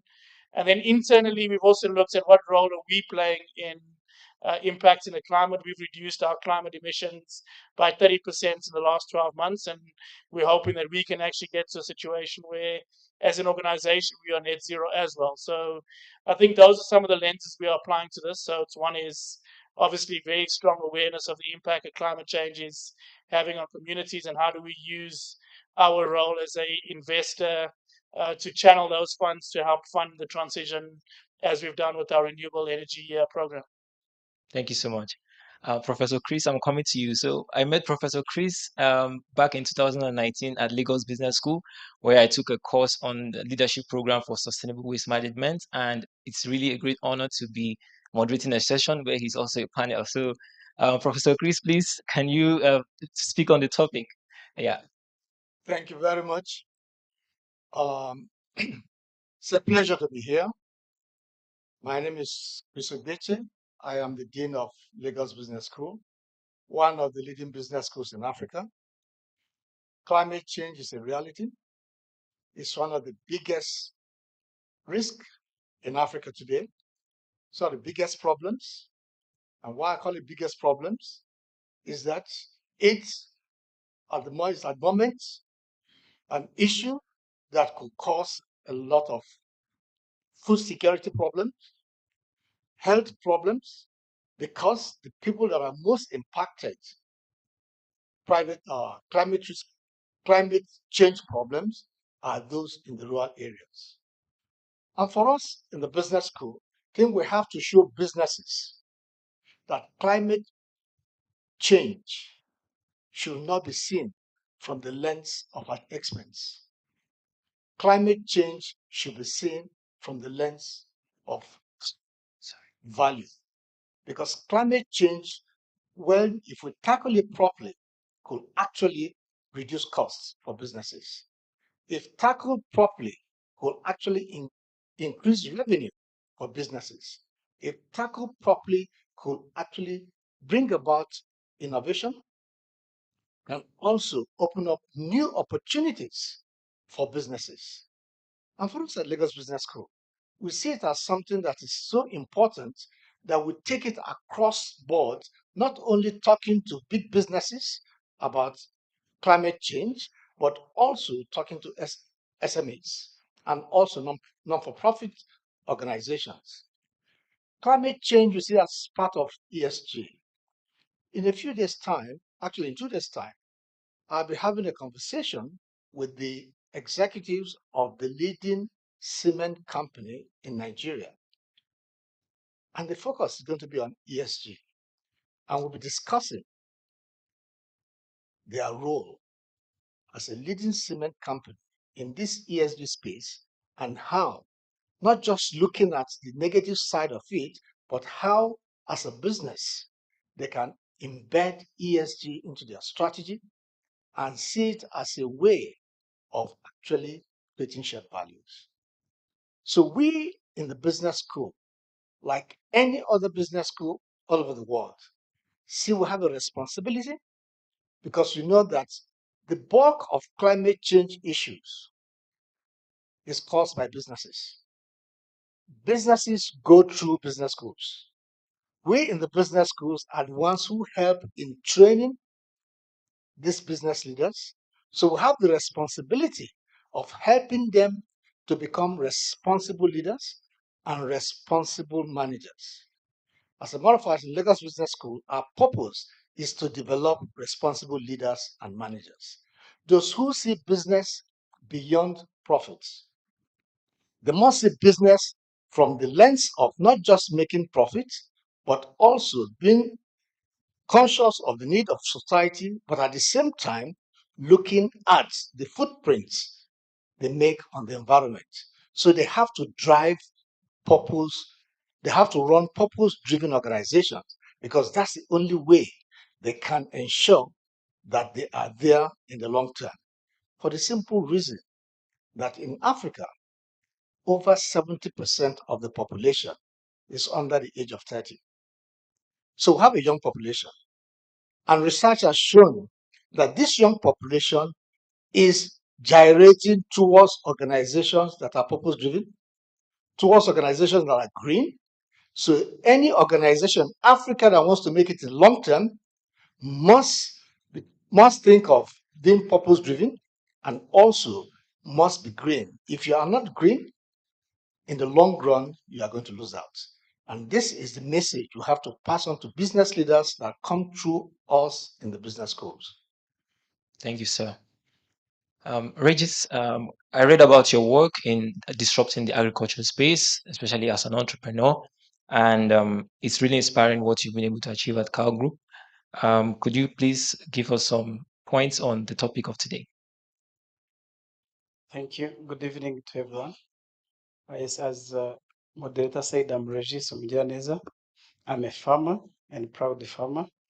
I work with more than 20,000 farmers of sweet potatoes here in Rwanda, where I founded the CAR group to add value to those sweet potatoes, which was considered as a useless crop in Rwanda because of our background in Rwanda. Sweet potato was considered as basic food 20 years back. So because now Rwanda, as you saw, it's a growing country, it's a developing country. So we have so many other options of food. That's why nowadays urban people, they are not interested in eating sweet potatoes. While in the rural area, more than 80% of households, they are still growing sweet potatoes. So I created the CAR group to make sure that those farmers are having an access to market for it. So we are making a different product out of it, a very nutritious product where we are using orange fresh sweet potatoes.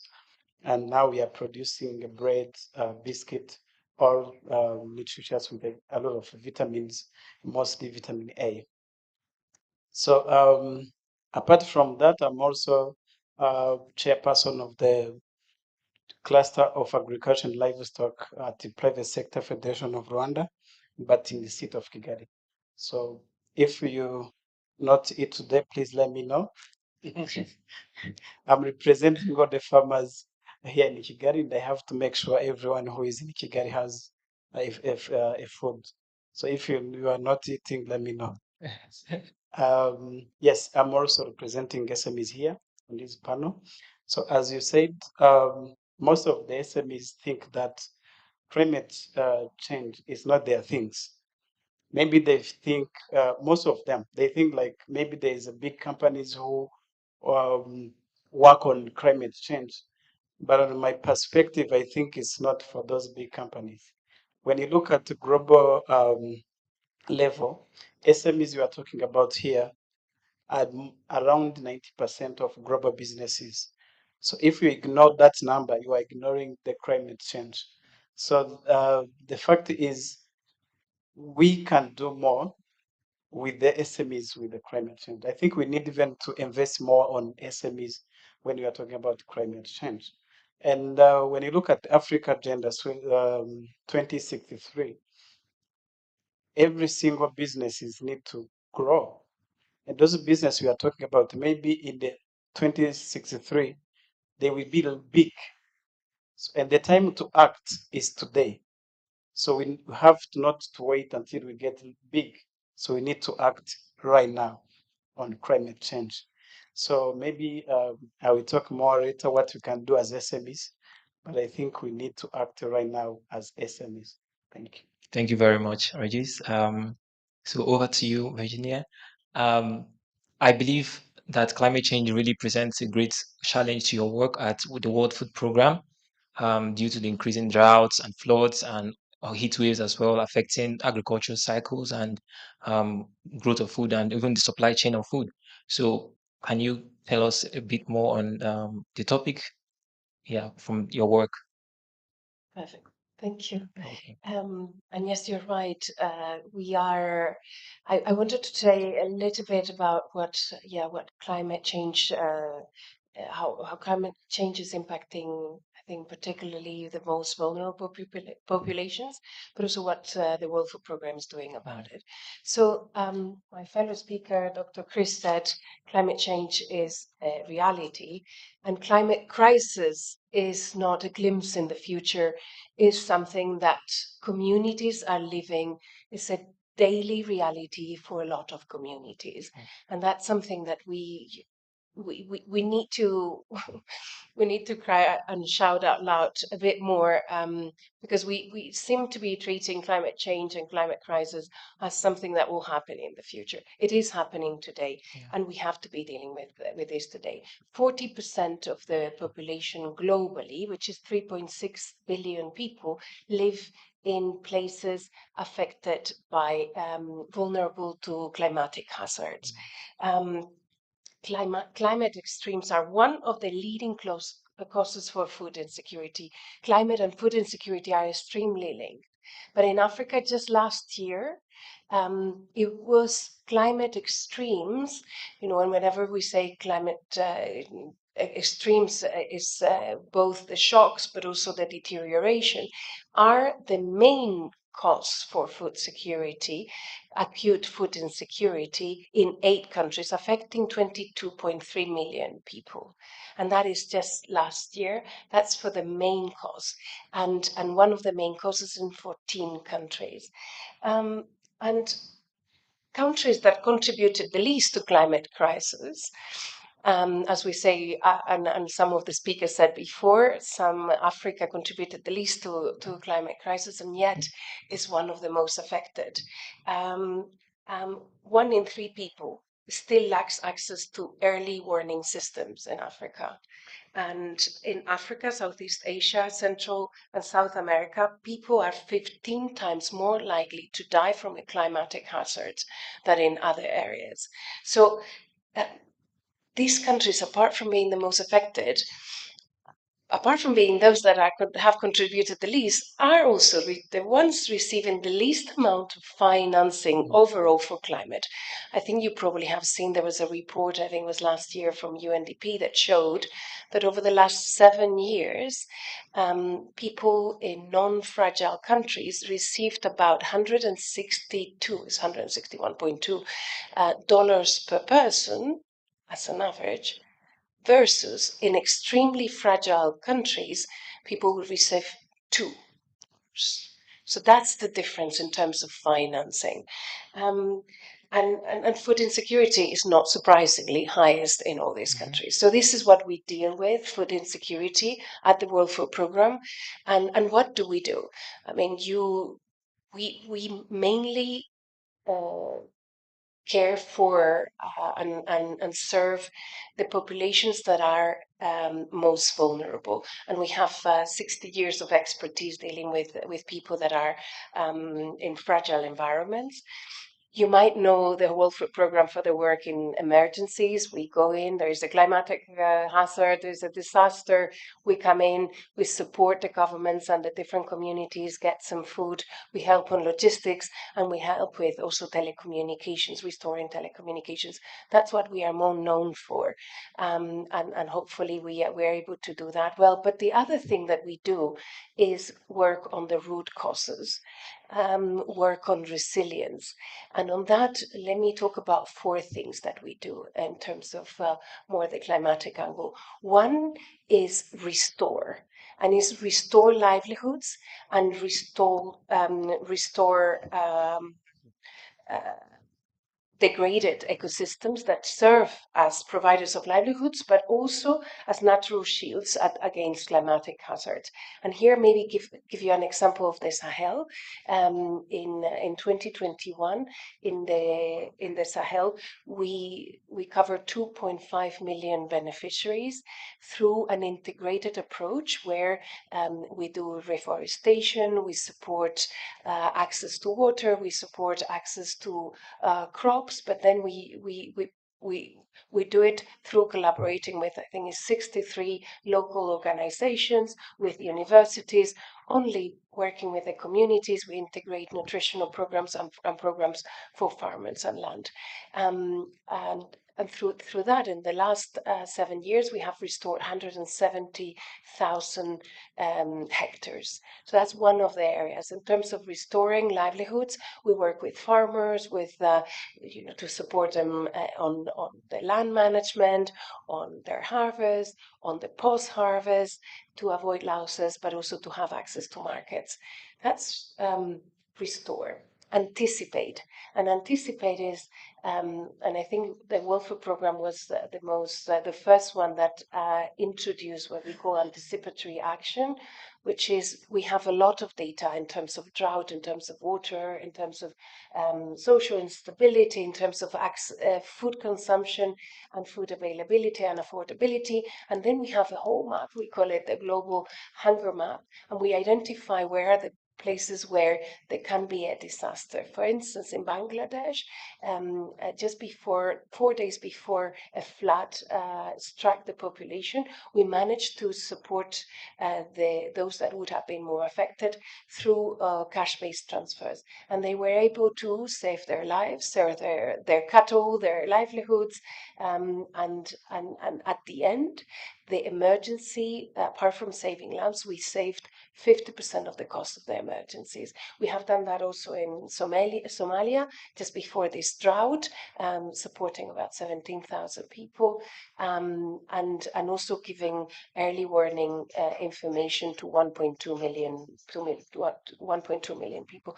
And then I was talking about the third one, which is protect the most vulnerable with safety nets and insurance programs and insurance schemes. And we put in place in Malawi, I think it's one of the largest micro insurance systems, which they cashed, I think it was last year, and provided 65,000 farmers with cash whenever they were affected because of climatic hazards, with to support their livelihoods.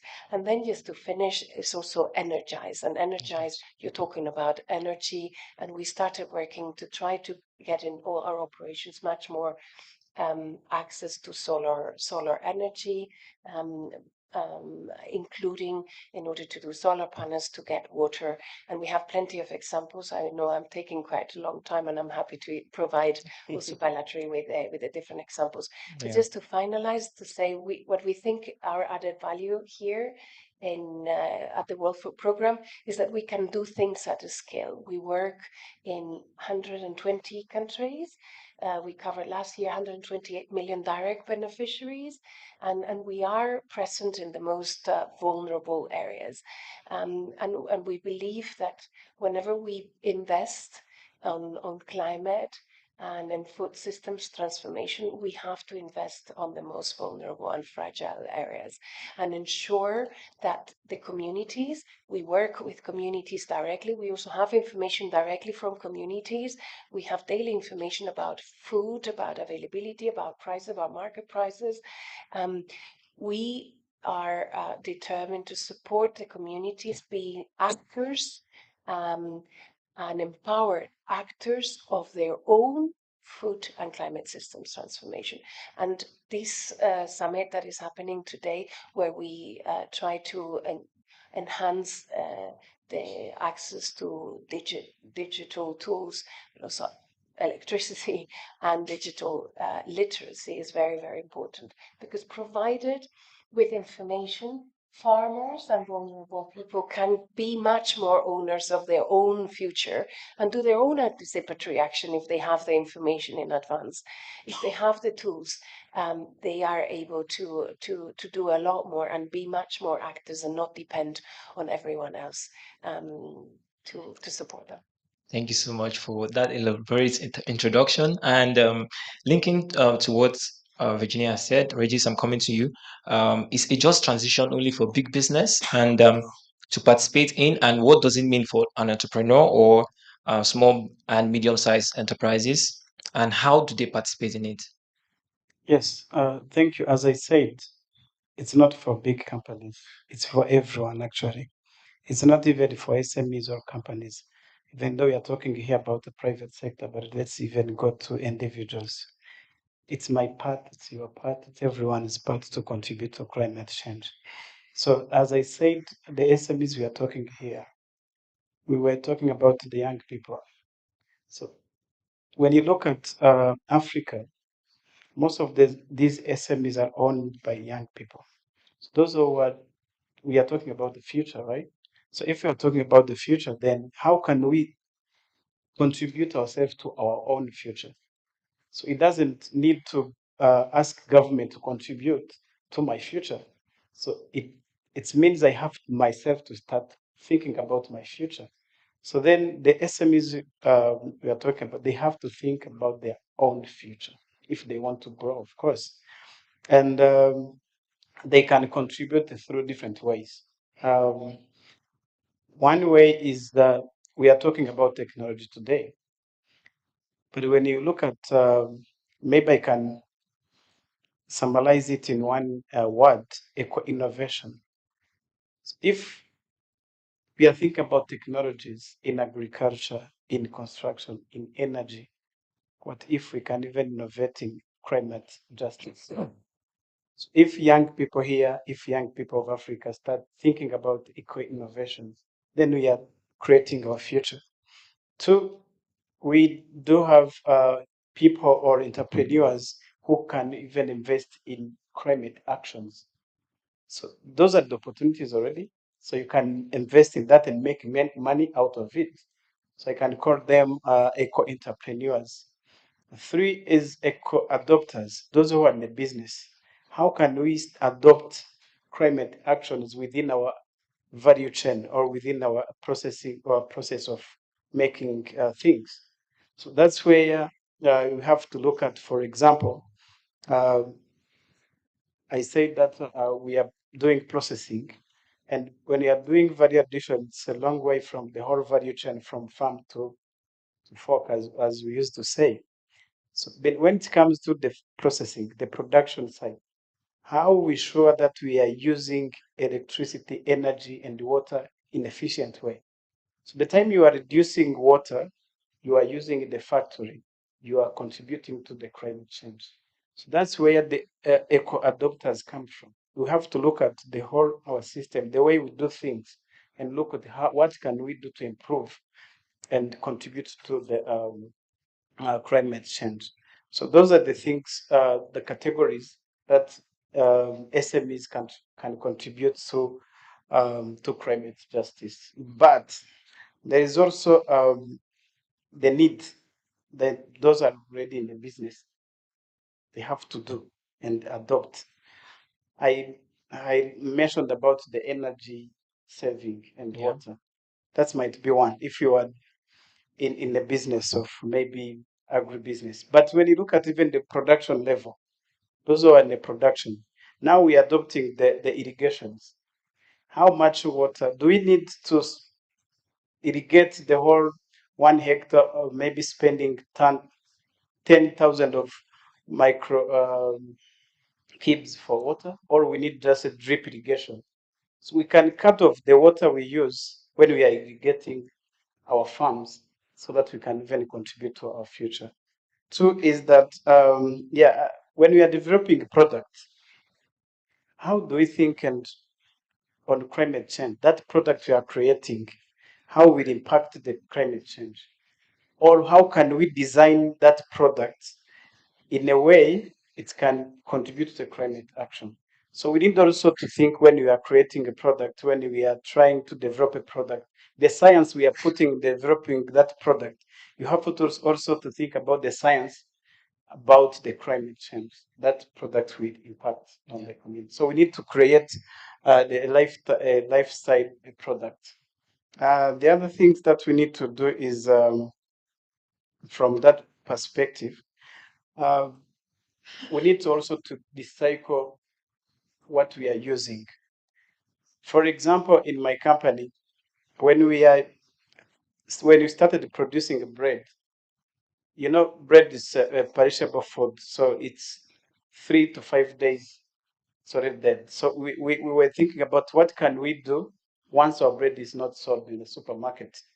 So what we come up with, we come up with an idea of making breadcrumbs out of the bread which is not sold on the market. So what we do, we make sure that we pass through the supermarket every day. So when there's a bread which is not sold in the supermarket, then we call back to the factory, and then we dry those bread to make breadcrumbs. So breadcrumbs can last over 1 year. So then it's up to us to make marketing so that we can sell those breadcrumbs. So I used to call our factory that it's zero waste factory, because when you look at the way we from the farm up to the supermarket or out to the table, we tried our best to make sure that there is no waste between. So we have equipment that help us to wash and peel the sweet potato without peeling it. You know, when we are peeling with the knife, you remove a big cover of the sweet. So we have a technology that can peel the sweet potato without removing that cover. Just remove the small skin. And on the other side, you know, sweet potato itself, it's a perishable food. So before we started making what we are doing, we're having a problem of losses sometimes. When farmers brought their produce to our factory, because of not having technology to store them for a long time, so sometimes we get a lot of losses of sweet potatoes. But now we constructed what we used to call zero energy cooling chamber. So now we can be able to store sweet potatoes more than 6 months without using energy. We are just using bricks and water and charcoals to create the humidity in the room so that we can keep the sweet potatoes for a long time. So we are no longer having the losses. So that's why we used to call ourselves zero waste factory, and we are trying to contribute to our future as well, and also contribute to climate justice. Please, let's put our hands together for it's what's happening for. Thank you so much. So that I'm coming to you. One moment. So, what is the role of finance in climate justice and the just transition? Practically speaking, can we really stop investing in fossil fuels now, especially in Africa? And what would be the impact on society?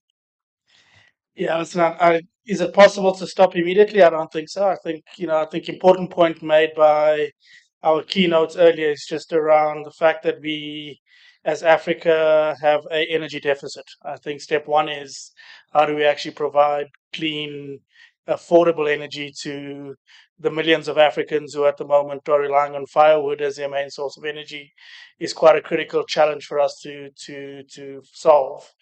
Is it solvable without using fossil fuels? I think we still have a long way to go. I think there's a big question around how do you fund the move to renewals across the continent. I think it's not a challenge we can solve ourselves. I think there's a few legs to it. I think the first is developed world has committed 100 billion rand in funding. I think at the last COP, I think they need to start honoring their commitments to help drive it. To date, I think they've only delivered 8.5 billion to South Africa as a test to see if it works. And I think that's going to take time before we can get the funding. I think secondly, as corporates, I think we're going to have to play a bigger role. I think as African corporates, we do have assets. I think we need to start supporting entrepreneurs across the continent to look at, is there better ways, cheaper ways, more effective ways of electrification across the whole continent. We can't be looking at big solar plants trying to supply major cities. I think we've got to be finding, solutions that are going to work in a rural village, and how can we make the technology available. I think maybe one of the things we need to think about from a funding point of view is it's not only about dollars. I think there's a technology funding that's needed, or a willingness to share intellectual property and not expect a kind of commercial return on it to help drive that transition, which I think we are not getting at the moment. And then lastly, I think the role of SMEs and innovation is one we can't ignore. And I think it's really inspiring to see what you've done in Rwanda, and I think there's many more opportunities across the continent where we can try and use SMEs to drive zero waste. An interesting one is we've got a venture fund which is just invested in SME called EcoWallow, which helps you track your CO2 emissions. So I think climate change is also an opportunity for many entrepreneurs across the continent, and I think we need to be thinking about funding them to make sure these innovative ideas can actually make it down to rural community level, where it'll have the biggest impact. So don't know if it's possible without fossil fuels, but I think there's a few things we can do, and I think we need to try and find solutions for ourselves rather than relying on developed economies at this point. Thank you so much, Garth. Prof. Chris, so from what Garth has just said, what do you think is the role of African universities and business schools in contributing to climate action and a just transition for Africa? For example, using a case study of Lagos Business School. Thank you very much. Business schools are in a very unique position because they can shape society in the sense that they influence those who shape society. Last year, the 8 leading business schools in Europe came together to acknowledge the climate crisis they are facing, to set up what they call business schools for climate leadership, to see how they can help businesses tackle this crisis. The African version will be set up in 2 weeks' time in Cairo, and Lagos Business School will be part of it, because business schools can actually do something. They can expand the knowledge available through research and be partners to businesses in the sense they can actually make business cases for it. You see, with the current recession, many executives are pulling back from ESG. They think they have to survive first before spending money on ESG. Whereas it does not make sense. It actually makes better sense to tackle ESG because they can make more money. Business schools can then transmit this knowledge through curriculum, the programs they develop, and embed it into their MBA programs, executive programs, share it in terms of conferences, and also the consulting work the faculty do with industry. They can also be good advocates in the way they run business schools because they have to practice what they preach. For example, at Lagos Business School, we have the award-winning Sustainability Center, which has been at the forefront of advocacy and capacity building on corporate sustainability for the past 10 years. And we've been working with organizations in this space when most of them were not actually thinking of it. And now we work hand in hand for us to establish their own sustainability strategy, work with them to implement it, even work with them to evaluate the impact they are making in society, the impact they are making in their communities, but most importantly, how it adds to the bottom line to their own bottom line. We have also become environmentally conscious in the sense that if you look at our own energy mix, 50% of our power is from solar. And the reason why we've not gone 100% is that's expensive. So we are looking for money to make sure by the end of next year, we can have 100% of our power from solar, just to show that it's doable and that in the long run, it is actually a more effective way of powering the school. We also believe in ensuring that we are greener in our own environment by partnering with other organizations that believe in planting trees to show that the more we can be greener, the more the quality of life we have around us can improve. And sustainability and ESG management is also integrated into our teachings at Lagos Business School. All our executive programs, all our MBA programs have that embedded in them. As a matter of fact, all our young MBAs, as soon as they start, they come in. The very first thing we give them, they have to have their own personal program they take on that has to do with community, and they work with it until the end. By the end of their MBA program, they have to present the case for it. We also have the programs we run with people we call change agents, your SMEs, the NGOs, who will identify as being people that can solve social problems and make money in the process. And these are the people that, as we help them understand what sustainability is, they can also drive it. And we run a series of programs. One of the ones we benefited from, the waste management program, is aimed at that. And we also believe that working closely with industry can help them understand this. Nigeria did not take advantage of the Millennium Development Goals. And when the Sustainability Development Goals were introduced, we found that the best way of making sure that government worked hard towards achieving it is to get the private sector involved. So a private sector advisory group was set up, and we became part of it to see how the private sector can come together and work towards achieving those 17 goals as a group so that the impact will be more effective. Then there's also what they call the National National Board for Impact Investing. We decided to be part of it so that we can influence the way research and thinking will play around that space. Now, the final part of it is that the World Economic Forum has this global plastic action plan. At the national level, they also have National Plastic Action Park.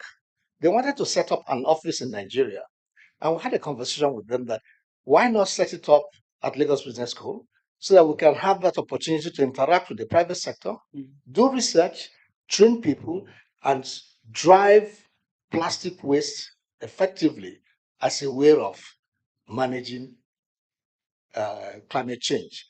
With this as part of the things we do, we believe that that interaction with private sector and the academic world can give us better results than if we just shy away from it. That, to us, is the best way to make sure that the private sector and the academic world can work together in solving this problem of climate change. Thank you very much, sir. Thank you very much, sir. So just in 1 minute, thank you, distinguished panel. In 1 minute, I would love each of us to give a summary, or motivation word, something to just wrap up the session. Go ahead.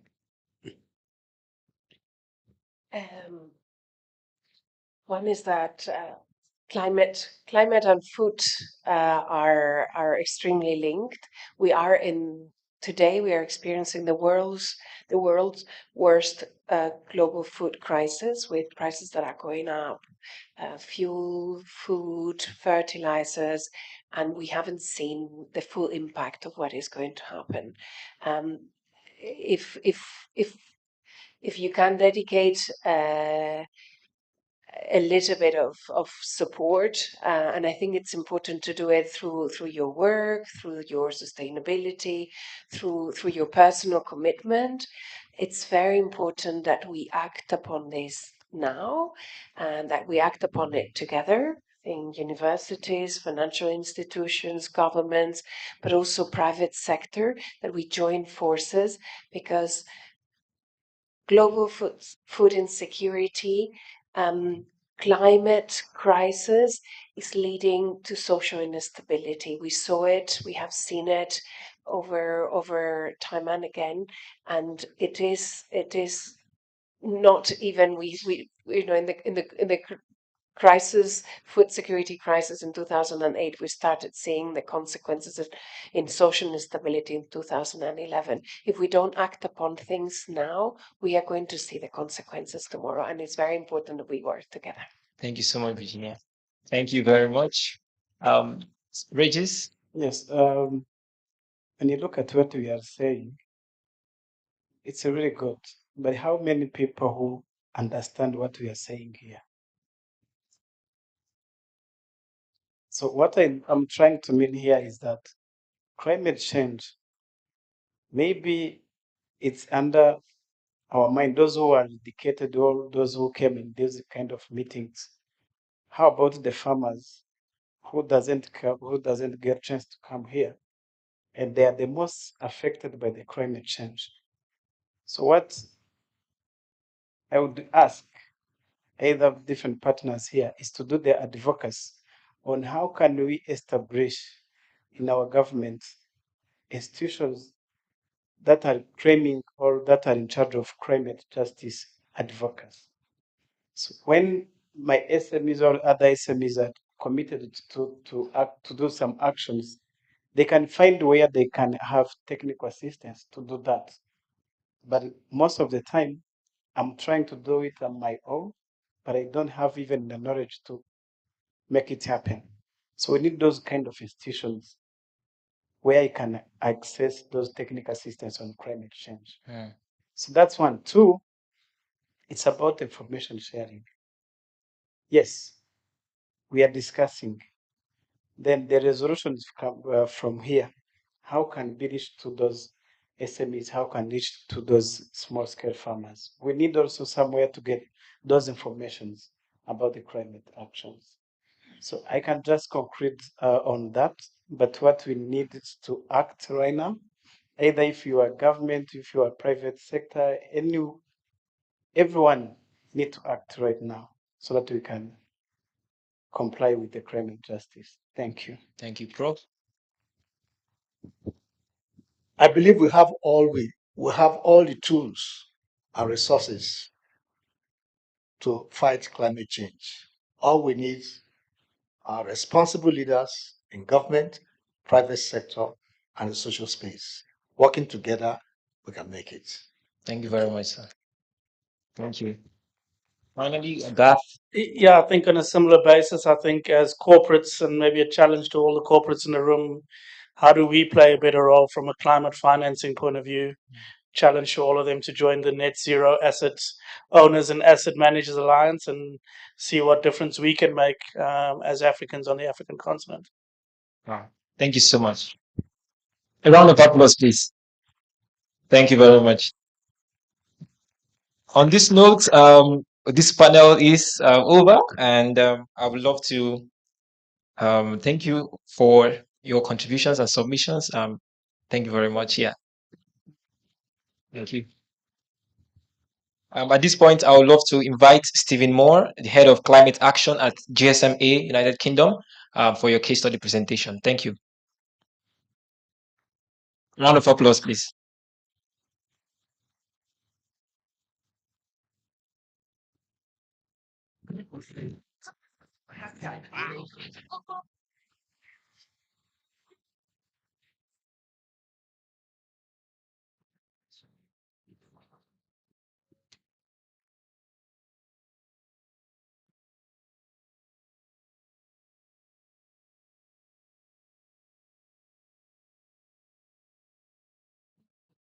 Hi, everyone. It's great to be with you here today.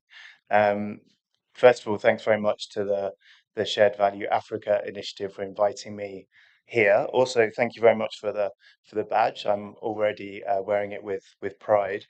So I'm from the GSMA that you might recognize as being the hosts of MWC Africa. We're very proud actually that this is the first time we're putting on MWC Africa, but you might not also be aware that as the industry association, we work a lot with the whole industry and a lot of different topics. And one of the topics that we've been particularly engaging the industry on over the last few years is the issue of climate action.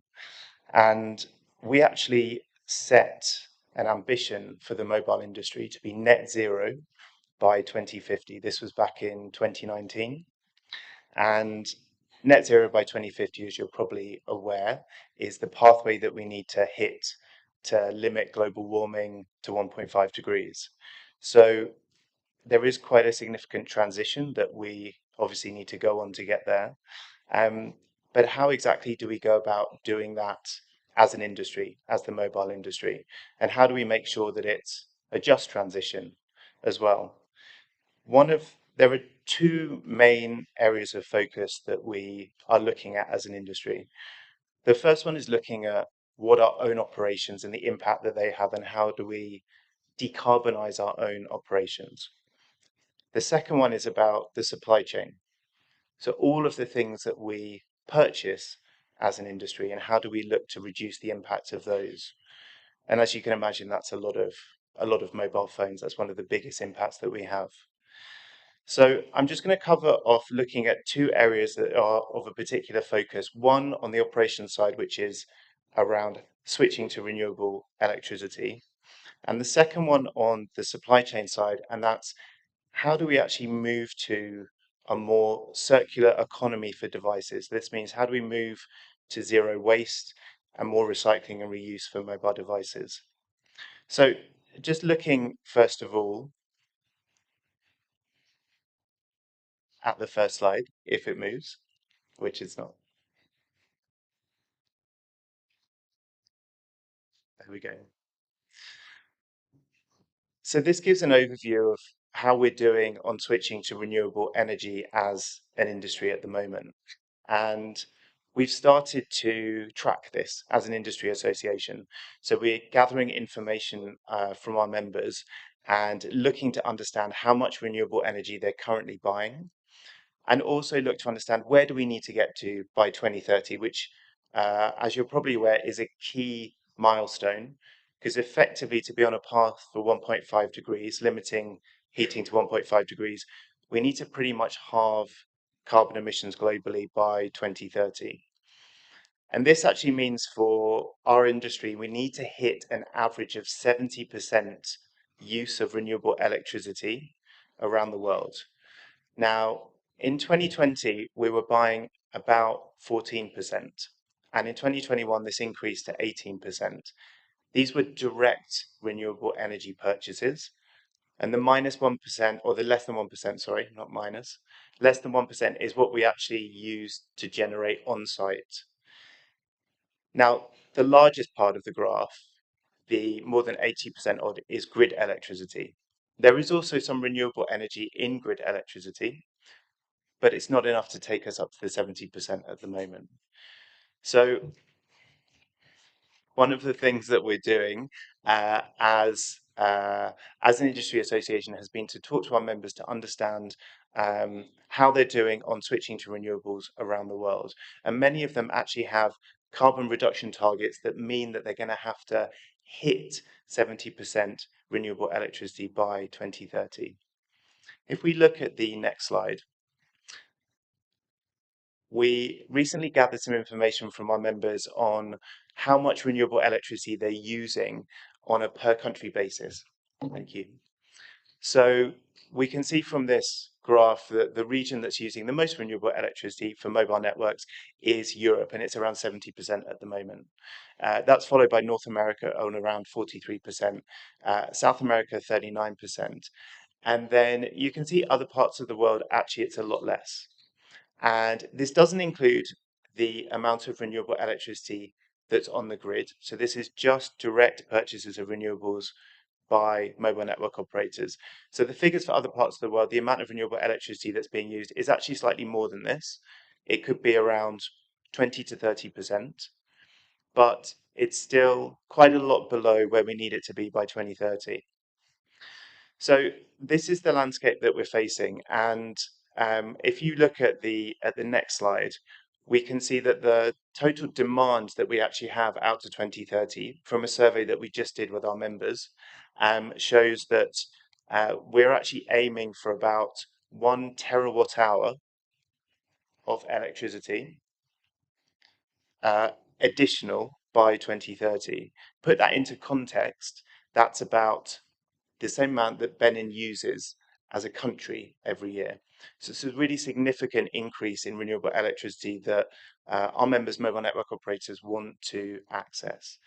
But there are some challenges around accessing it. And this is where we are looking to have conversations with policymakers, as well as energy generators, as well as potentially financiers as well, to support upgrading and stabilizing national grids so we can actually add additional renewable capacity, because it's not always possible to do so at the moment. Prioritizing RE capacity additions. So making sure that when new energy capacity is being considered within a country, that renewable energy capacity is right at the top of the list and it's prioritized. We need to have access to power purchase agreements, which is something, again, that's not possible in every single country because there isn't necessarily the energy market framework that's there. And we just need a lot more public-private sector collaboration. So I think it's something that, Garth, you mentioned before as well. It's not possible for us to solve these problems by ourselves. We need to actually speak to policymakers and get into the detail of some of the challenges that we face in existing energy market frameworks. But I think the point I wanted to leave on for renewables is that the demand is there. There is a customer. There are big customers here, mobile network operators. They want access to the renewables. They need to have it in order to meet their carbon reduction targets. And they love to have stable, long-term, predictable prices because they have pretty much a stable, long-term, predictable amount of energy that they use every year. So that's the first area I wanted to touch on. And the second one is around the supply chain. So it's looking at how we move to a more circular economy for mobile phones. And what exactly do we mean by a circular economy? Not quite sure where I'm meant to be pointing this. So at the moment, the global economy is less than 10% circular. So this means actually more than only 8.6% of all the materials that are dug up out of the ground and made into products are actually recycled and reused into new products. And there is a massive opportunity if we can improve on this figure. So some stats for you. If we are to, there's a prediction actually that the refurbishment market for mobile phones will hit $140 billion by 2030. And at the moment, it's sitting at around $50 billion. So there is a huge opportunity there for businesses to get into that space and to help customers who want to hang on to their phones for longer and who are already hanging on to their phones. If we were to increase, maybe we could go back to the slide before, if we were to increase the use of every mobile phone in the world by just 1 year, that would be the same as removing almost 5 million cars off the road. So it's a huge saving that we can make just by holding onto our phones for longer. And the fact is that 80% of the impact of a mobile phone is in its manufacture. Only 20% of the impact of a phone is in its use. So you can see there's a really massive incentive actually for us to engage more on recycling and refurbishment. The last point at the bottom there is the number of people, and this is not just adults, it's also children, that are currently being affected by e-waste. The social impact of e-waste, particularly, for example, open waste burning. So there is a huge social dimension to this where we can reduce that number hopefully quite significantly by engaging more and having secure waste management systems for phones. So if we look actually at the next slide, what exactly is our vision for 2050 in terms of mobile phones? So we've recently, we did a strategy paper with our members with about 30 different mobile network operators. And we've come up with a vision for where we would like to get to by 2050. And that's devices that have as long a lifetime as possible, that are 100% recyclable, but also they use 100% recycled content.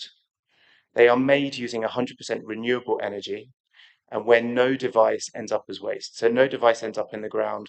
When that device no longer is going to be used, all of the materials and the components are reused and recycled and remanufactured. So there's kind of two key prongs of this, which we're going to be focusing on next year. One is around how do we increase longevity of devices? And the second one is how do we move towards zero waste? And I want to say that there's already some really positive signs that we're seeing from the device manufacturers that shows that they're moving in this direction. They're not at that vision yet, but they're moving in this direction. So Samsung recently announced a big new environmental plan where they're looking to use 100% renewable energy. And Samsung is an enormous conglomerate and uses a huge amount of energy every year. Apple has actually said that it wants to have a phone made out of 100% recyclable and recycled content. It just hasn't put a time on that. It hasn't put a date. but maybe we can encourage them to do so. And we've got the likes of Fairphone, which make a phone that is entirely upgradable. So you can change the camera, you can change the battery, you can upgrade the screen. So this is a model to show that it can work. And its phone looks like pretty much every other smartphone, given that pretty much every smartphone looks the same these days. So I think that's the vision of where we want to get to. And then the final slide that I just want to leave on is what kind of change that we need to see. And I think it's important to say that it's not just the responsibility of the mobile network operators. It's a whole systems change that we need to see. So I've put here kind of the four key stakeholders, I think, in the system. One is obviously around boosting consumer awareness and interest in this to begin with, because we need people to actually want to hold on to their phones for longer and see a benefit to themselves of doing that, and actually maybe incentivize them to bring back phones that are sitting in drawers at home and they're not using at the moment. So the second point is around operator take-back schemes, so starting and expanding those. The third point is actually, which is really key, I think, particularly in the context here today, is having secure waste management systems, which often don't exist or are not at the level that they need to be, and having much more engagement and collaboration with repairers and recyclers. And then the final point is actually engaging suppliers on this. So the device manufacturers. So saying to them, these are actually the things that we would like you to do when you make the phone. We'd like you to use 100% renewable energy. We'd like you to increase the amount of recycled content in the phones. And businesses as purchasers of these devices can start to have these conversations and start to have influence, bearing in mind antitrust and competitive issues as well. So I'll just leave it on that. Hopefully that's a bit of food for thought. But thank you very much for your time today. Thank you.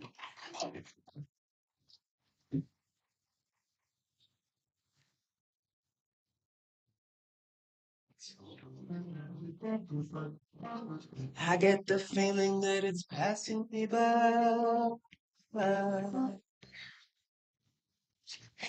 Hey, are we having a good time? Okay, so we are just at the end of the session. I want to thank Steve for this wonderful case study presentation. I'm also giving our thanks to our panelists, Regis Umu Giranaze, CEO and co-founder and founder at Cal Group Limited, Virginia Villar Arribas, Deputy Director at Private Sector Partnerships World Food Program. Thank you so much for joining us on this panel. Big thank you to Managing Director, Old Mutual Insure, Gats Napier, and Professor Chris Oweche, Dean of Lagos Business School. Thank you so much for joining us on the panel. And also a huge thanks to our keynote speaker, Maria Cristina Papetti, and she is the head of global sustainability, infrastructure, and networks at NL Group in Italy. And most importantly, I want to thank you all, an amazing intelligence audience, for staying put up to this time. A round of applause for yourselves. Thank you very much. Don't go anywhere. We are having our break now, and the next session will begin by 4:30 p.m. and it will be on digital inclusion. Thank you for your time.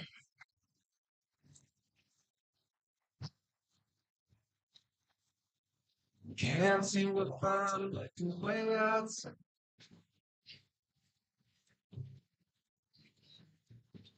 I wanna read you, but I'm still.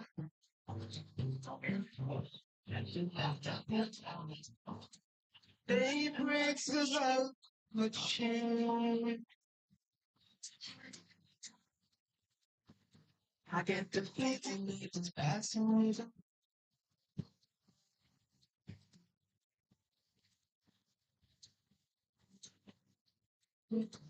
by.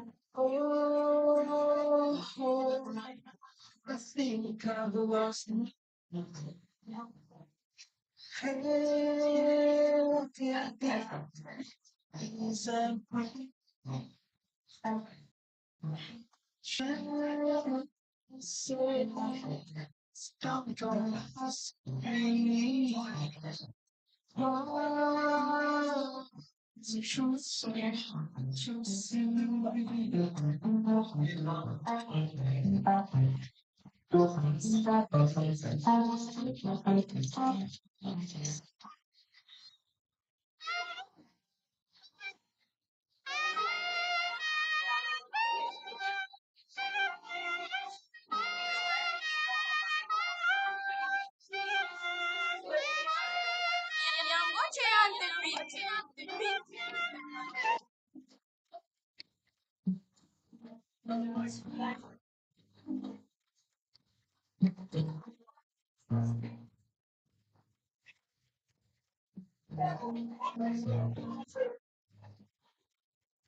That's cool on the beat.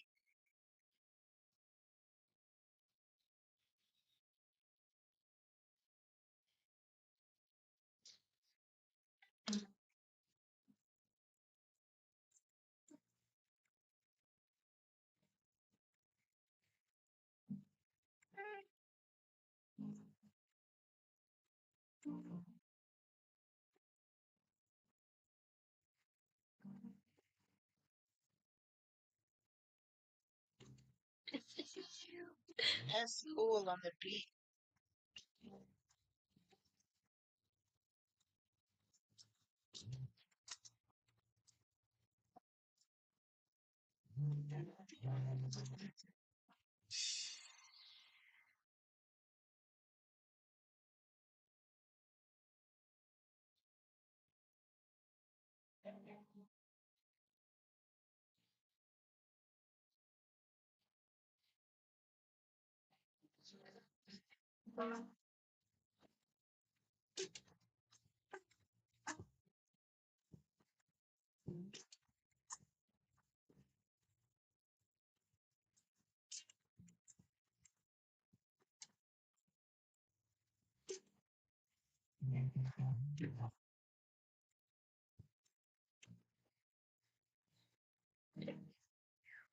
That's cool on the beat.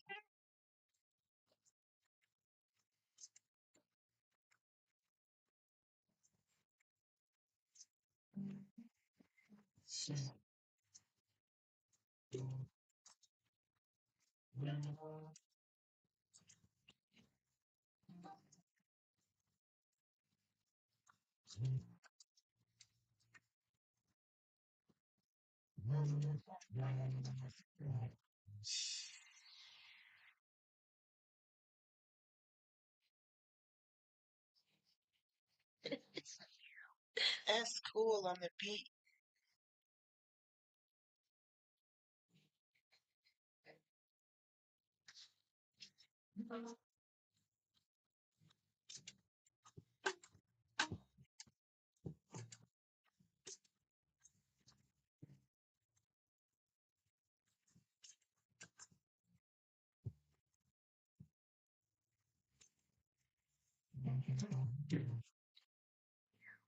That's cool on the beat.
Good afternoon.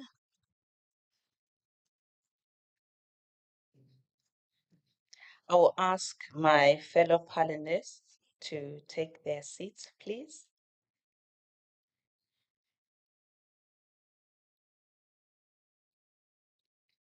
I think they call my session the graveyard shift, the last one for the day. But I think it's one that you should not miss. So please let the people in and let's close the doors. I'm very delighted to be taking on this topic and it being the last conversation of the day. I'm sure we've all had a different perspective. The statistics this morning were shocking. I think we Google it and we read about it, but when you hear GSMA, who actually do the research, speak to it, it's quite stark.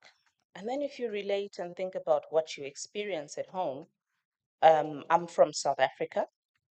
My name is Sazini. I think you have seen the introduction or the name up there. I'm the chair of the Shared Value Africa Initiative, working quite closely with a few partners who are here today: Old Mutual, Safaricom, Visa, Absa Bank, my former employer. So it's really an important conversation for us to have today. Digital inclusion for all is something that we have been speaking throughout the day and will continue to speak about, particularly if you look at that this conference is on African soil for the first time. I had the privilege of attending the one in Barcelona. I was blown away.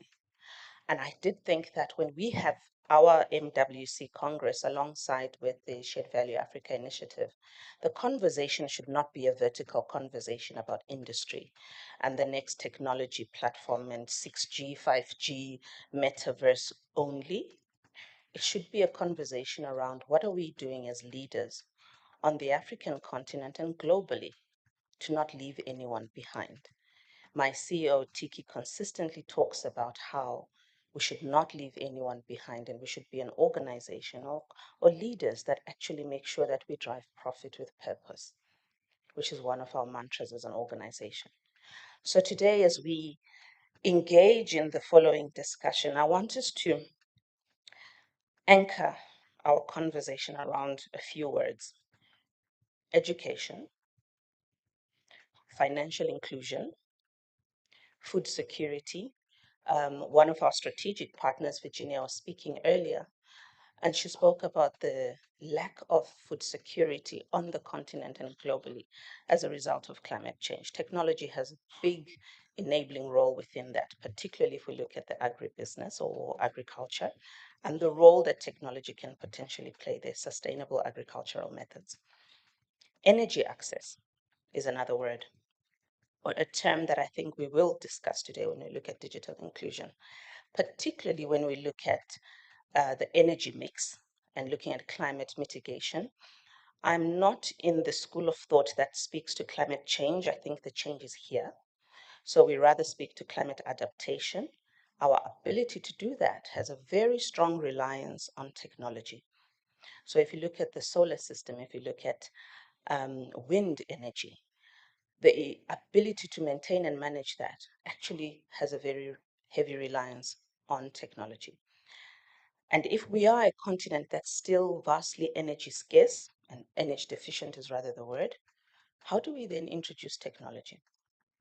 In South Africa, we have joined the load shedding term, where electricity is switched off deliberately for a few hours to conserve energy.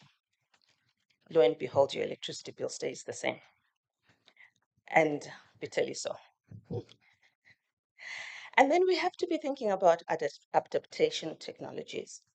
But I think more importantly is the ability to move 1 billion people on this continent with us. And I say with us because we are a very privileged few who have uninterrupted access to technology, uninterrupted connectivity. We actually complain that the speed is so slow, I'm not able to play Fortnite. My kids would complain. But yet we've got a majority, if not 80% of the population, buying data at a cost that is punitive. And if they have access to the connectivity to begin with.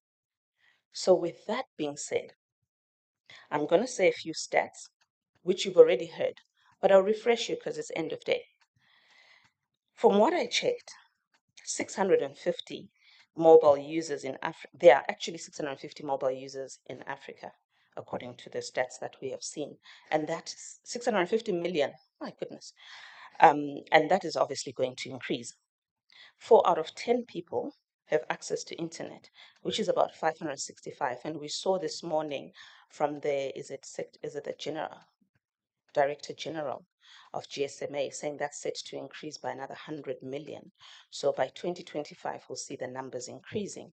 I'd have liked to see him talk about how the cost of data will go down too, but that didn't happen. We've got internet penetration, which is about 47.1%, which is behind the global average, which is sitting at about 66%.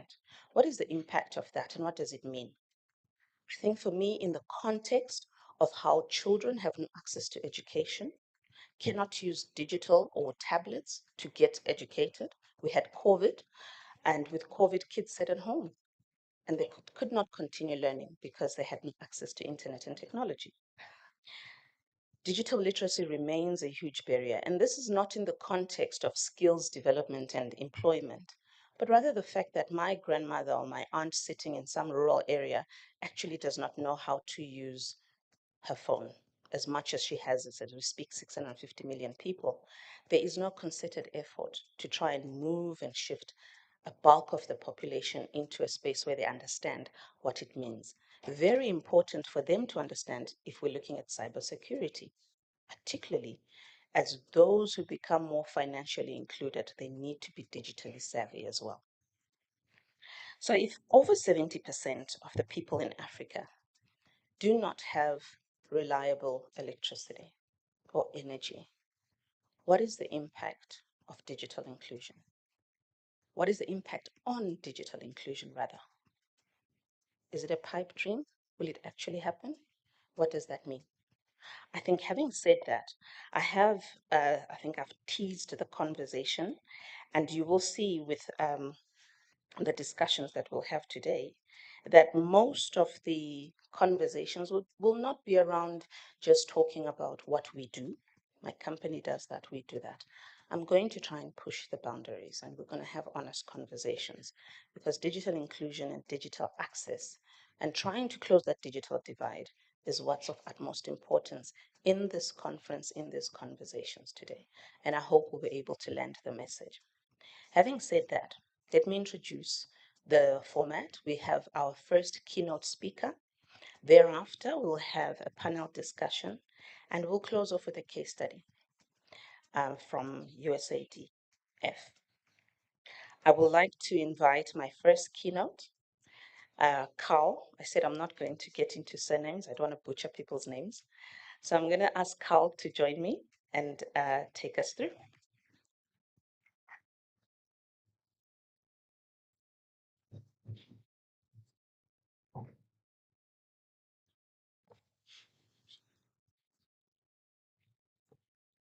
Thank you, Sazini. Good afternoon, everyone. It gives me great honor to be here in Kigali to share experiences with leaders and peers on the current experiences that tell us about the future of connectivity. At Visa, we recognize the critical role that partnerships play in delivering solutions to communities where they are. A few days ago, during Youth Connect Africa, here in Kigali, the UNDP resident representative, Mr. Maxwell Gomera, spoke about the human connection that his mother, a greengrocer, built in the community. Though she lacked access to technology and capital, she knew her customers. That knowledge is a critical part of a connectivity issue. Around the world, government responded to social measures to ease the burden of the pandemic on individuals, households, and SMBs. From Togo to Indonesia and Egypt to Guatemala, the shared value of a human experience made public, private, and civil society to collaborate to reverse the impact of COVID-19 on human progress. In many instances, Visa collaborated to make the delivery possible, connecting digital financial resources to support the recovery. In Guatemala, for example, the government's Bono Familia program was designed to bridge the gap to recovery. Nancy Gomez, a hair salon owner, was able to access financial help through the simplified process unlocked by SMS. We did not have to wait for COVID-19 to demonstrate the importance of connectivity in transforming our economies. It represented an accelerator, but the foundation was laid. Across the continent, young and creative minds filled with the mother's inspiration like Maxwell Gomera, are finding ways to ease pathway to uplift African communities. For instance, in Cote d'Ivoire, where I grew up, Moja Ride is transforming the way citizens commute. The solution is removing the need for drivers to carry cash and for the conductor to look for change that he often doesn't have. While it might sound trivial for most, custom-built solutions have a possibility to increase social inclusion, cohesion. I am reminded of Mr. Gomera's account of his mother, a greengrocer, selling tomatoes who had to give up part of a dream that she could not access because she could not access the required capital. In his words, a business stays small and the dreams stayed small. This is changing because young people across the continent and in Central Asia have witnessed firsthand the opportunity that mothers could not attain. His mother knew a customer and kept a detailed account of their preferences and served them accordingly. But she couldn't get it right in time to scale. The missing link is often financial data, which is becoming less of a burden for enterprising women and youth across the continent. In Nigeria, for example, Paga built a solution to help small businesses owners digitize their businesses, including payments, point of sale, and access to credit via mobile device.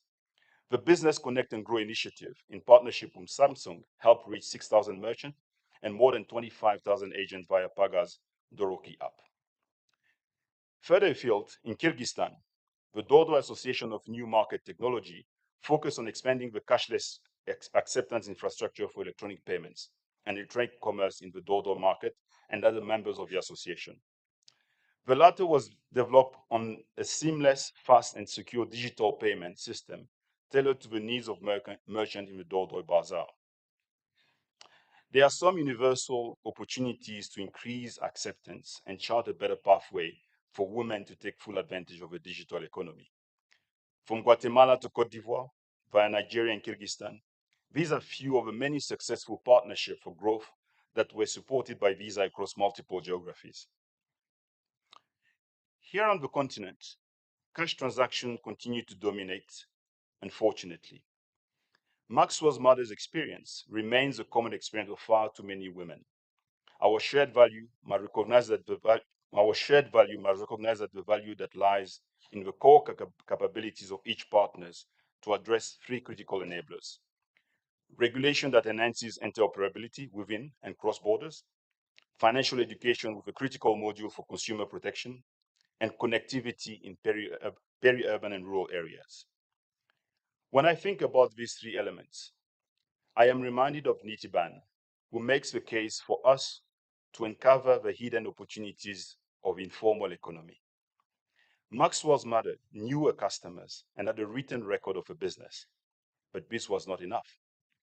So, as we speak about One Africa, One Voice, a theme which underscores the need for organizations to work together across borders and industries to the benefit of all, we need to ask a simple question: whose Africa and whose voice? Nancy Gomez, Maxwell's mother, and Teresa in Niti's TED 2017, and many other women and youth are the fertile seeds of business and enterprises that keep the engines running. They put food on your table.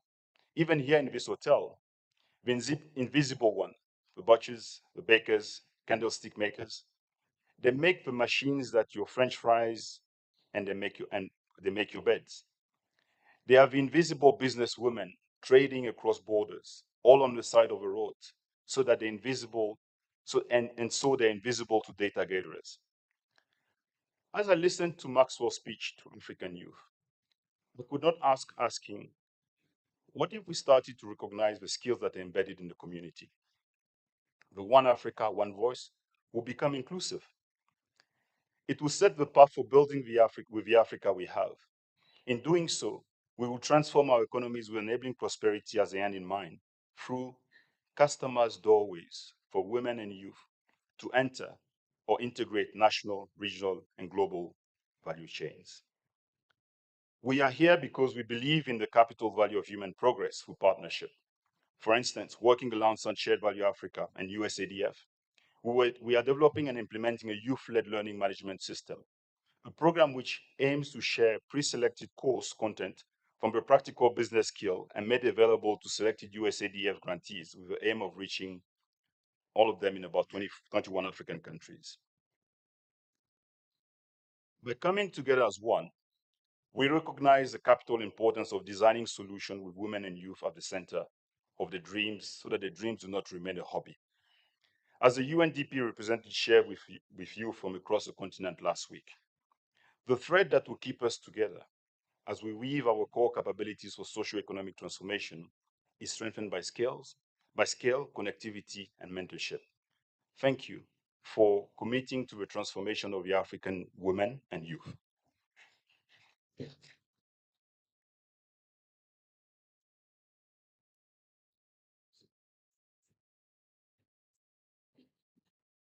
Thank you for that, Carl. I think there's, in my keywords, I was remiss in not talking about women and youth.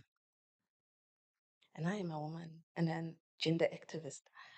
But we'll engage in that a bit more. Next, we're going to get into a panel discussion. I'm going to invite my fellow panelists, Jamila, Head of Digital Commerce and E-Commerce, the UK Department. Please join me on stage.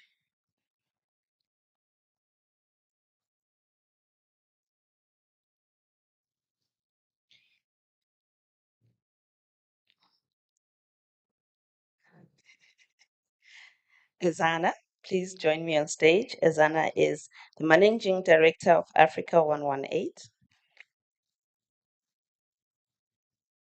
And last but not least, my former colleague, the outgoing CEO for the Absa Bank Kenya, and incoming Group CEO of EcoBank, Jeremy.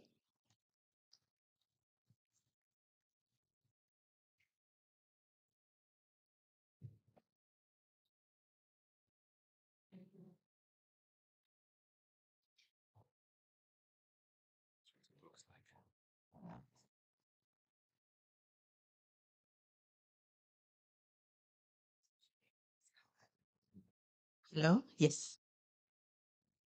So my esteemed panelists, we're going to have a very good discussion. And as I gave the opening remarks, I did give a few keywords and did say we'll engage in it a bit further. I've just mentioned their names, but I'm going to give each person a few minutes to give me your thought starters, note thought starters. Introduce yourself, whichever way you choose, Jeremy. And it's an inside joke. And your thought starters, who you are, and then we'll start with you, Jeremy, and we'll go around, and then we can get into discussions around digital inclusion. I do want for this particular panel, as I sat there throughout the day, I was itching to ask a question. So I'm going to cut short and I'm going to hit 2 questions from the audience, just 2, and I hope we won't run over. It's the last panel of the day, so if we do run over, I'm sure we're all fine. I'm eating into your wine and your dinner, which can wait. So over to you, Jeremy. Thanks, Sazini, and good afternoon to everyone. It's my pleasure to be here today because this is a subject that is very passionate to me and to ABSA, and I guess my future employer also. And that's the subject of financial inclusion and lifting up the lives and livelihoods of Africans across the continent. I'll just talk about a few things because I know time is against us. I mean, we're obviously all very committed to financial inclusion. We've heard all the statistics, which are still relatively disappointing to hear that 50% of Africans don't have access to the internet, right? We thought the computer would change our lives, and then obviously we've moved to the mobile phone, and still we've got work to do. So this afternoon, I'm looking forward to the discussion, around this, and maybe I would start with digital infrastructure. Just the stats that if we've got 50% of Africans not having access to the internet, 50% of Africans probably don't own a smartphone. So if you don't own a smartphone, then you're already restricted as to what you can actually do on your device. You're left with a USSD, pretty much analog device. And that's something which I'll talk about in a little while, because if we don't address that, it doesn't matter what data you have. If you're on that device, you're not really going to be able to do very much on that front.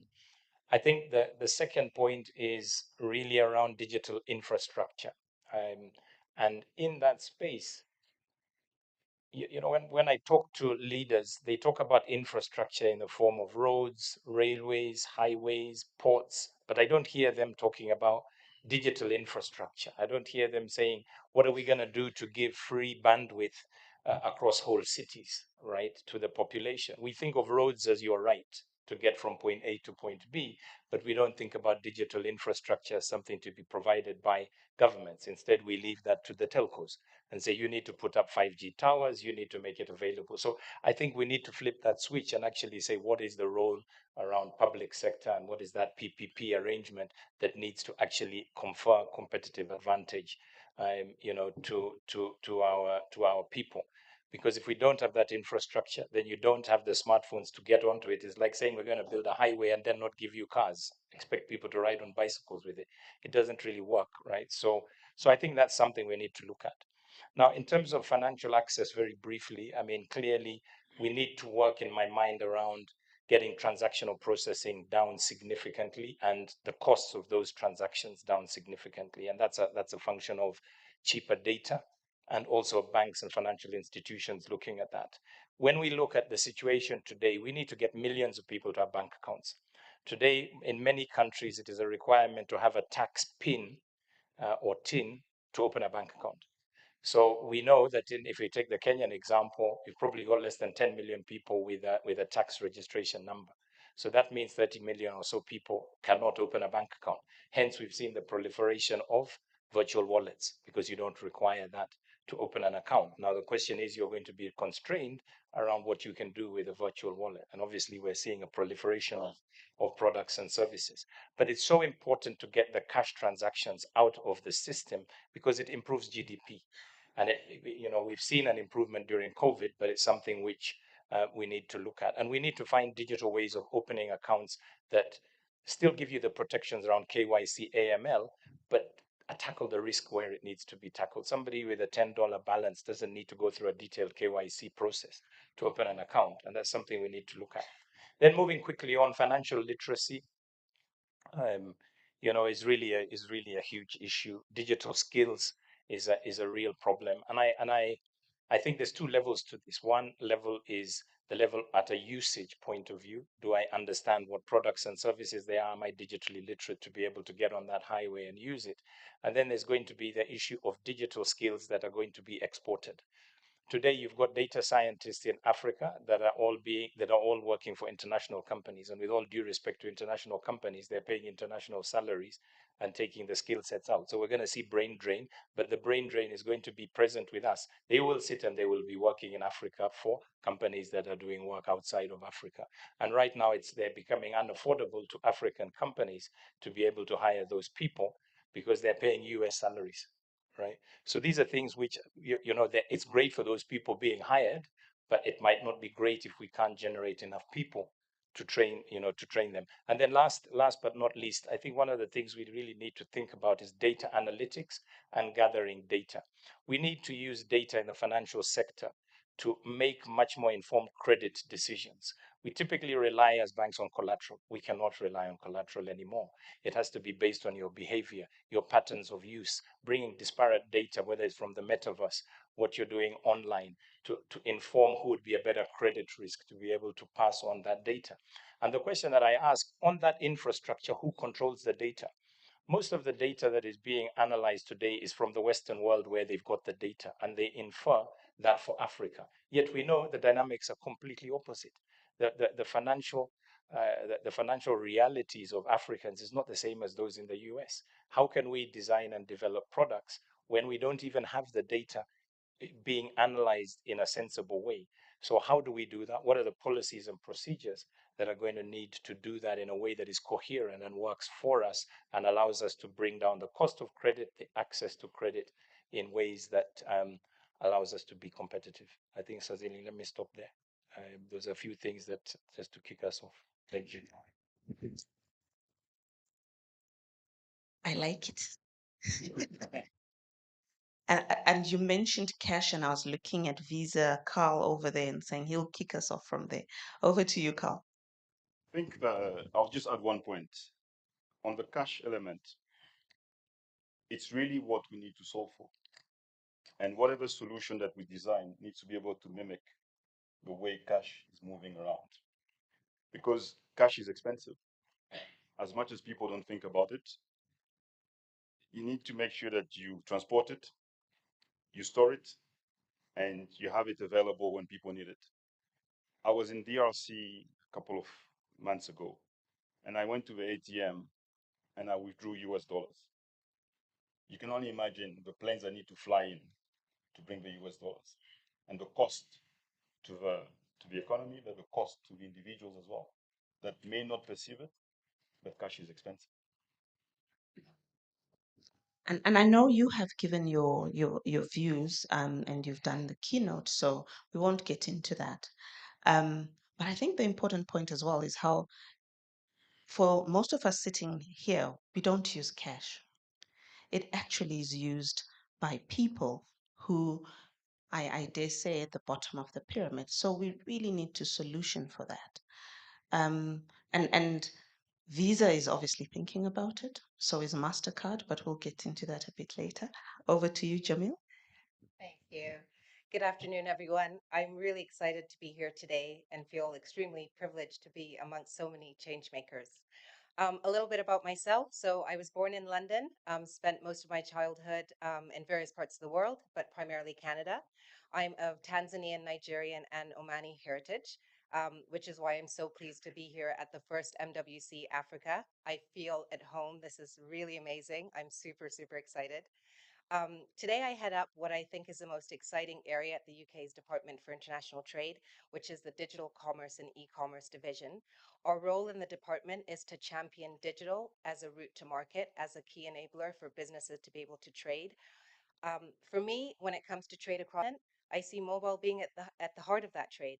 But I'm also mindful that with the digital, thank you, with the digital divide being bridged, without the digital divide being bridged, the potential for a thriving economic climate will not happen, or at least it won't reach its full potential. So I'm encouraged by all the discussions today around how we can work together to find solutions, but I'm also hopeful that through partnerships and collaboration that we can find ways to help all of society, both people and businesses. I think it was mentioned in terms of lives and livelihoods. And so for me, that's what mobile can do. It's really about trade. It's about economic empowerment. It's about giving people the ability to access digital services, whether that's in healthcare, whether that's in education, which you mentioned earlier, but also other things like entertainment and sports. What I see happening in terms of the digital revolution in the UK and in other parts of the world, I see that actually Africa is better placed to be able to take advantage of those things if the digital divide was bridged. And so for me, it's really exciting. But yeah, really keen to work with all of you and to figure out how we can find those solutions to the usage gap primarily, but also to figure out how public sector and private sector can work together. Because I do think the point made around relying on the telcos, that's not it. That can't be the answer. The answer has to be around collaboration between both, which will help countries do cross-border trade, but ultimately will lead to economic prosperity and growth. Thank you for that, Janine. Over to you, Yvonne. Thank you. So since people are sharing big numbers, one big number is the percent of Ethiopian SMEs that are online is only 10%. So you have 90% of Ethiopian SMEs that do not have any digital presence. The reason why that's important is we know that SMEs that are digitized, they have a presence, grow at 40% faster than those that do not. And we also know that in most countries, if I take Ethiopia as an example, 70, 80% of jobs are created by SMEs. If you can generate faster growth at that level, that generates jobs for young people, which is a key priority for all of us. So I think you mentioned my name is Azana. I'm the managing director of Africa 118. We're lucky to be a startup that is included in the GSMA Innovation Fund. So with our partners at the GSMA Innovation Fund, we did some design thinking to figure out how we can accelerate, how can we bend that curve? How can we bring more SMEs online to create jobs? We found a few issues that need to be solved. One is what you mentioned earlier in terms of awareness.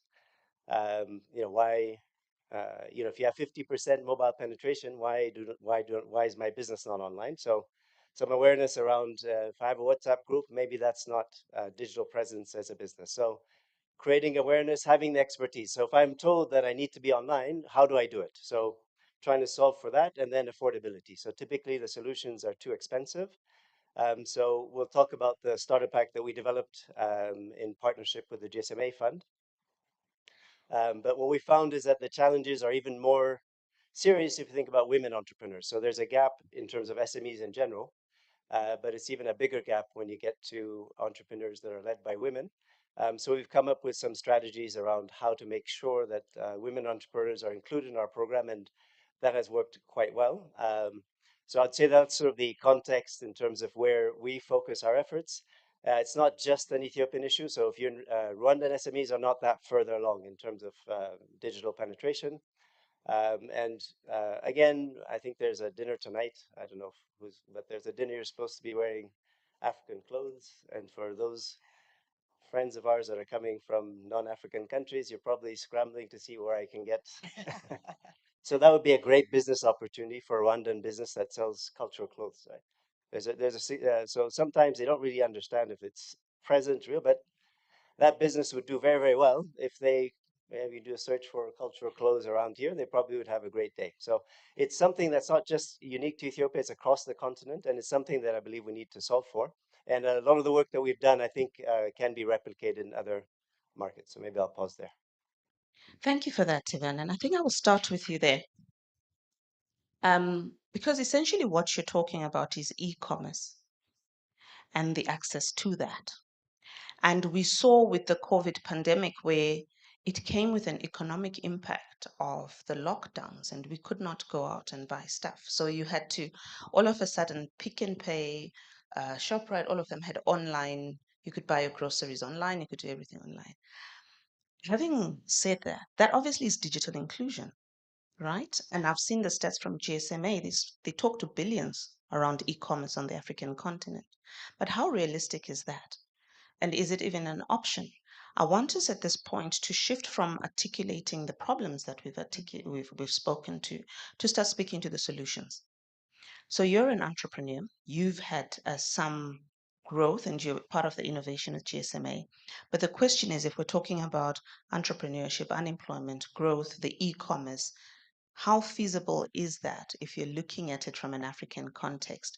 And from there, I'll ask you to take that and then I'll double up and ask Jeremy to talk about it from the perspective of the financial sector enabling that and the technology required for it. It's a great question. So you need to segment. That's actually what we learned from the research. I think that when we went at it with an e-commerce proposition. So we have a mobile payment integration, a shop, and what you realize is around of those that we surveyed, about 80% are not ready for e-commerce. So I think that the focus on e-commerce is maybe premature in many contexts, in many situations for SMEs. There's a lot involved in doing that, but just being present. So I need to have a sort of a web presence, my products, my prices, how to get a hold of me. It's okay if somebody calls me, comes to my shop. That's okay for now. So some segments are ready for e-commerce. So we work with the Ethiopian Women's Export Association. So there's trade between markets. They actually want their products online, show how they can trade. So for them, it makes a lot of sense. For other SMEs, I think the focus just on e-commerce is premature. We saw it. They like it, but then as soon as it becomes, managing it, inventory, delivery, and all that. So I think it's great to train for it, and have them get ready. But I think that just focusing on having everybody have an e-commerce shop, I think for some businesses is premature. That's what we found, but it's coming. So we just need to build towards getting there. So just customizing the solution for where the SME is, And then in many ways, what we found is providing support. So what we do as a business is if you've decided that you're there, so the training and all that we do, but if you want to be there, we can help you as well. So. Yeah, so I think 2 or 3 points to build on that. One, I think, like we said earlier, around partnerships, we need to get things like, because the device of choice is going to be a smartphone, I think, in my mind, right? And mobile internet. So we need to get smartphones down to under, $20, $10 with the ability to be able to transact. And I think that's got to be a focus between, in particular, telcos and the mobile handset providers. And I think that cost is coming down as innovation improves, then that will make it ubiquitous and people to be able to afford it. I think what banks are going to have to do in the interim and as part of that journey is provide mobile handset financing that is affordable to people, right? So whether it's payable over 12 months, 24 months, the way we've seen in the Western world, but our own local version of it. Because then it puts the handsets in the hands of Africans to be able to transact. I think the second thing is that this is where there's a divergence. The Western world is moving towards 5G, which is data heavy, right? Yet our phones are data light because they don't have the memory, they don't have the RAM, right? They don't have the capacity to process these things. If you look on your phone today, most of the space is taken up by apps, right? Not even by what photos you've taken or what have you, right? And with all due respect to us in the room, we all have $1,000 plus phones, right? Whereas, so you can't compare, and we build for those phones. I think we need to build for phones that can take data light applications. And then it seems almost counterintuitive because we're moving to 5G, which is we can do 500 megabytes a second. But guess what? There's going to be a long time before that gets into the hands of, of our users. And then the third is I think we need to find our own local solutions. And there's some very innovative fintechs that are doing things. If you take, say, for example, retail outlets, you talked about, ShopRite and, some of these other stores, which are chain stores in South Africa. But you go to most African countries, I would argue that 90% of retail purchases are done outside formal shops, right? They're done in kiosks and other such places, right? They are not to do it. They don't have many goods and services. And there's companies like Wasoko who have got 50, 60,000 kiosks that are out there that are on a system using a mobile phone that manages inventory and manages supply chains, right? So they know exactly how many packs of margarine they're selling, how many packs of soap, how many packs of cigarettes that they sell on a daily basis. And banks should be able to use that data in lieu of security to be able to provide short-term credit, right? That's much more secure using that data than taking a bet on a business if you go and try and analyze their cash flow. And we need to bring all that data together because you've got bank accounts and then you've got mobile wallets, right? So if we can pull that data together, use the analytics, I think by partnering with fintechs, we can bring capital and provide it to people to start those businesses and employ more people across the continent. So I think those are a few examples of, I think, what we can be able to do going forward. Can I just jump Yes. in? So I think the other thing to add is education. Absolutely. So we also we run a program called the Digital Exporting Program, and most of what we do is around education, so capability building. To your point, how do we provide education to these SMEs, micro SMEs, to be able to understand how to start? And we actually do that. But we don't do it ourselves as government. We do it with partners, fintech partners, marketplaces. One of the things we do is partner with over 50 marketplaces around the world, and they then help us educate the micro SMEs and the SMEs. So I think that that whole bit about partnership is absolutely critical because everyone in the whole e-commerce ecosystem has a role to play, whether it's the banks, whether it's the fintechs, whether it's DHL or UPS or whoever else on the logistics side. There is a role to play for all of them, and if they come together, there's no reason why we can't help educate the people that need that most to be able to get to a place where they do start to trade through mobile. And I just think that's something that perhaps we, as a whole, don't really talk about because there are obviously lots of other challenges to get to before that stage. But I also think it's something that we can prepare the next generation of entrepreneurs for, which is how to be digitally savvy and essentially be a digital entrepreneur whether that's in university stage, but before they get to even starting up to startup stage, to starting up their own businesses. As a follow-up question, yes, we can say the next entrepreneurs, right? University stage. But the reality we have on our continent is that a majority of these entrepreneurs we're talking about are women, yeah, and their youth. Yeah. And as Carl, you mentioned in your keynote, they are sitting in that digital divide. And the solutions we come up with now need to address that because they pass it on to the next generation and it becomes a cycle. So, how do we break the cycle, Carl? You spoke at the UN meetings a few weeks ago and you spoke about women and youth. And also, just to touch on that, I'll ask also Jeremy to come back to you and I'll get back to you, Jamila. Cost to serve. I hear these stories, I hear the ideas, I think they're great. But the reality is that as a banker, your cost to serve and the transacting cost is punitive, and people therefore have no access. How do we reduce that cost to serve? And I don't want the M-Pesa example. I want new examples to come up in our continent to see how we reduce the cost to serve, reduce the cost to transact, so that the very population, 80%, can have access, digital access, but also they're included in the economy. So first, we need to think of them as the foundation of a pyramid and not the bottom. And what are the solutions that we need to find so that we continue to strengthen the foundation? I'm talking about the grocer, I'm talking about the baker, I'm talking about the carpenter. And can we find solution that allows individuals in a specific country to actually buy the goods and services from them? Because what we also find is that the consumption pattern of those that can afford is not necessarily geared towards the foundation of a pyramid. So we can't dissociate how people consume in the economy to how we support the foundation of a pyramid. In terms of the solution that we think about, I mentioned Moja Rides. So Moja Rides, they found a way to ensure that the example of a matatu in Kenya, for example, or a taxi in South Africa, you can actually have payment which is tap solution. But for them to come up with that solution, they have to think about how do you ease the burden of the individual that is starting a business as in transportation.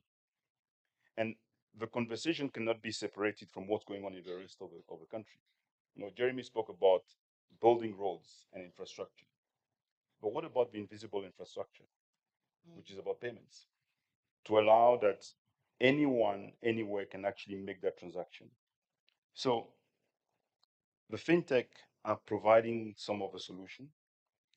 Jeremy spoke about the collaboration between the banks that have, as you mentioned, certain costs that are hard to reduce. But the critical mass, and it's a volume issue. How do we get more people to be able to come and see value in what is being offered? Because we can't make the assumption that the solution that is being offered is of value to them. Jeremy? Yeah, I mean, I think exactly. It's all about collaboration, partnerships, people bringing the expertise that they have to the table and knitting it together in a way that makes sense. I think one of the challenges which might not be spoken about in some of our markets is the issue of trust, right? And what do I mean about trust? I mean that you've got entrepreneurs who are running successful businesses, but they don't trust putting their money through a bank account because guess what? The tax man can come after it in that system, right? And there's in a bizarre way, I've seen people who grow their businesses to a certain point. When it hits that point, they start another business. When it hits that point, they start another business. So you hear this guy owns 20 businesses. If you put it all together, it's a massive business, right? And what we've seen is we've seen the taxman going after digital transactions in form of excise duties, in form of all kinds of taxes, because guess what? They're also suffering from their own financing challenges, right? So I think these are the paradigms that I think we're going to have to challenge ourselves to say you don't want to drive people like in COVID, they went for these taxes. Yeah. So you've got people moved to digital, became comfortable with digital, now moving away because guess what? We're in a hyperinflation environment at the moment. Every shilling counts, right? People are moving back to cash when they should be moving fast forward into So I think we're going to need policies and general approaches, which is saying we're not going to sort of kill the proverbial goose, which is supporting us, and try and just build that trust in the system. Because if we can get that done, our costs are still very high, even with the likes of, and I won't mention names, the likes of Alipay, WeChat. They no, I'm going to mention names in Africa. I won't mention the African equivalents, but they are much more expensive than their counterparts in China or in India. What's the answer? Scale, right? We have the same scale as those continents, but because we're broken down into countries, we're not putting it together. That's where you're going to find the struggle of getting the cost per transaction down. But not to shift the blame, Jeremy, the trust deficit is actually with the bank. So people don't want to put money in the bank. Before the taxman story, we get to it. The interest and the costs we charge a small entrepreneur to open that bank account is punitive. So the trust deficit, I think the Edelman survey has shown that banks and financial institutions are the least trusted. And funny enough, telcos are the most trusted because I guess it's in your hand and you've got Facebook and stuff. But where we are protecting your interests and taking care of your money, there's a higher trust deficit, and it's a grudge purchase, like insurance. Garth? But I think answer to that, and then follow on to you, Carl. Cash is expensive, yes, and you speak to the foundation of the pyramid. But your product does not sit at the foundation of the pyramid. How do you think about that and try and get it there? Because they still use cash, and it's important to try and move it away. I will make reference to your competitor, Mastercard. They have a financial inclusion case study where they talk about the SASSA grant system in South Africa and how they moved people from getting cash to using their cards. But the banks, you can only have 2 withdrawals, and after that they'll charge you what they call SAS switch, which is not 10 shillings, it's actually now 20 shillings if you go beyond 2 withdrawals. How do we deal with that? Because those are barriers to entry, and they also limit the ability for us to be inclusive. And then if you put in the digital layer where most of us are now paying using our phones, it literally means that they're a century away if they're not there yet. So before you answer, Carl, I need Jeremy to speak to the trust deficit before we talk to the taxman about the banks. Yeah, I mean, I think it's absolutely right. I mean, there's been good reason, especially after the major financial crisis we saw in 2008, where people's lives were just thrown upside down, right? All their savings disappeared, you know.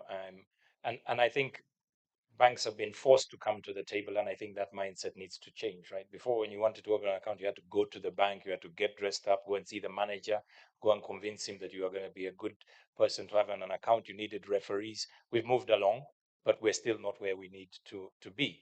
I think we still need to work very hard on efficiency. We still need to work very hard on automation, but I think we do need to consciously work on trust. And I think you do so indirectly by being a force for good. So what you talked about, it's the difference between incentivizing somebody to do something or punishing them if they do something different, right? So you punish you to take your money out. Why? Because you're trying to encourage them to keep the money in the bank, right? So if you incentivize them to keep the money in the bank as opposed to punish them, then somebody perceives it in a different way. So I think we're going to have to work with other industries on this and just see what they're doing. And I think fintechs, are coming up. They don't have any legacy, they don't have any history, and they just serve certain needs. And I think as financial institutions, we have to get with the program. Otherwise, we're going to find ourselves irrelevant in the future. So you only have about 5 to 10% of people that use cards. 90% are still using each. And the real question is, how do we ensure that when they enter the financial services, being through mobile money, for example, they can migrate into more sophisticated means of payments? Because you need to be able to ensure that when they enter, the experience of using it makes sense. Can I go to the mom and pop shop corner and be able to make my transaction in a safe and secure way, get what I need, and eventually start? The trust element, if it's a corner shop that is providing already some form of credit, you can take 2 bottles of milk and come and pay the following week. That can be transformed into a digital way of making a transaction. So the way forward is to ensure that we understand very, very clearly also the sophistication of how people are managing their finances. Not always necessarily with money, but with goods and services. And once we have that understanding, we can find solution. But we cannot limit ourselves to say, okay, the product is too sophisticated, but it's only for 5%. No. And to Jeremy's point, it's really about the scale. So when we're talking about AFCTA, it's really going to help us to remove those barriers. And then when we're talking about the market, it's 1.3. I used to live in Togo. There are 7 million people. No matter whichever way you look at it, it's a small market. You bring Nigeria and ECOWAS, then you sort of have about 100 million people to start the transaction. I think volume, scale, and the technology that is being brought by MNOs, fintechs, will take us a long way. Over to you, Ben.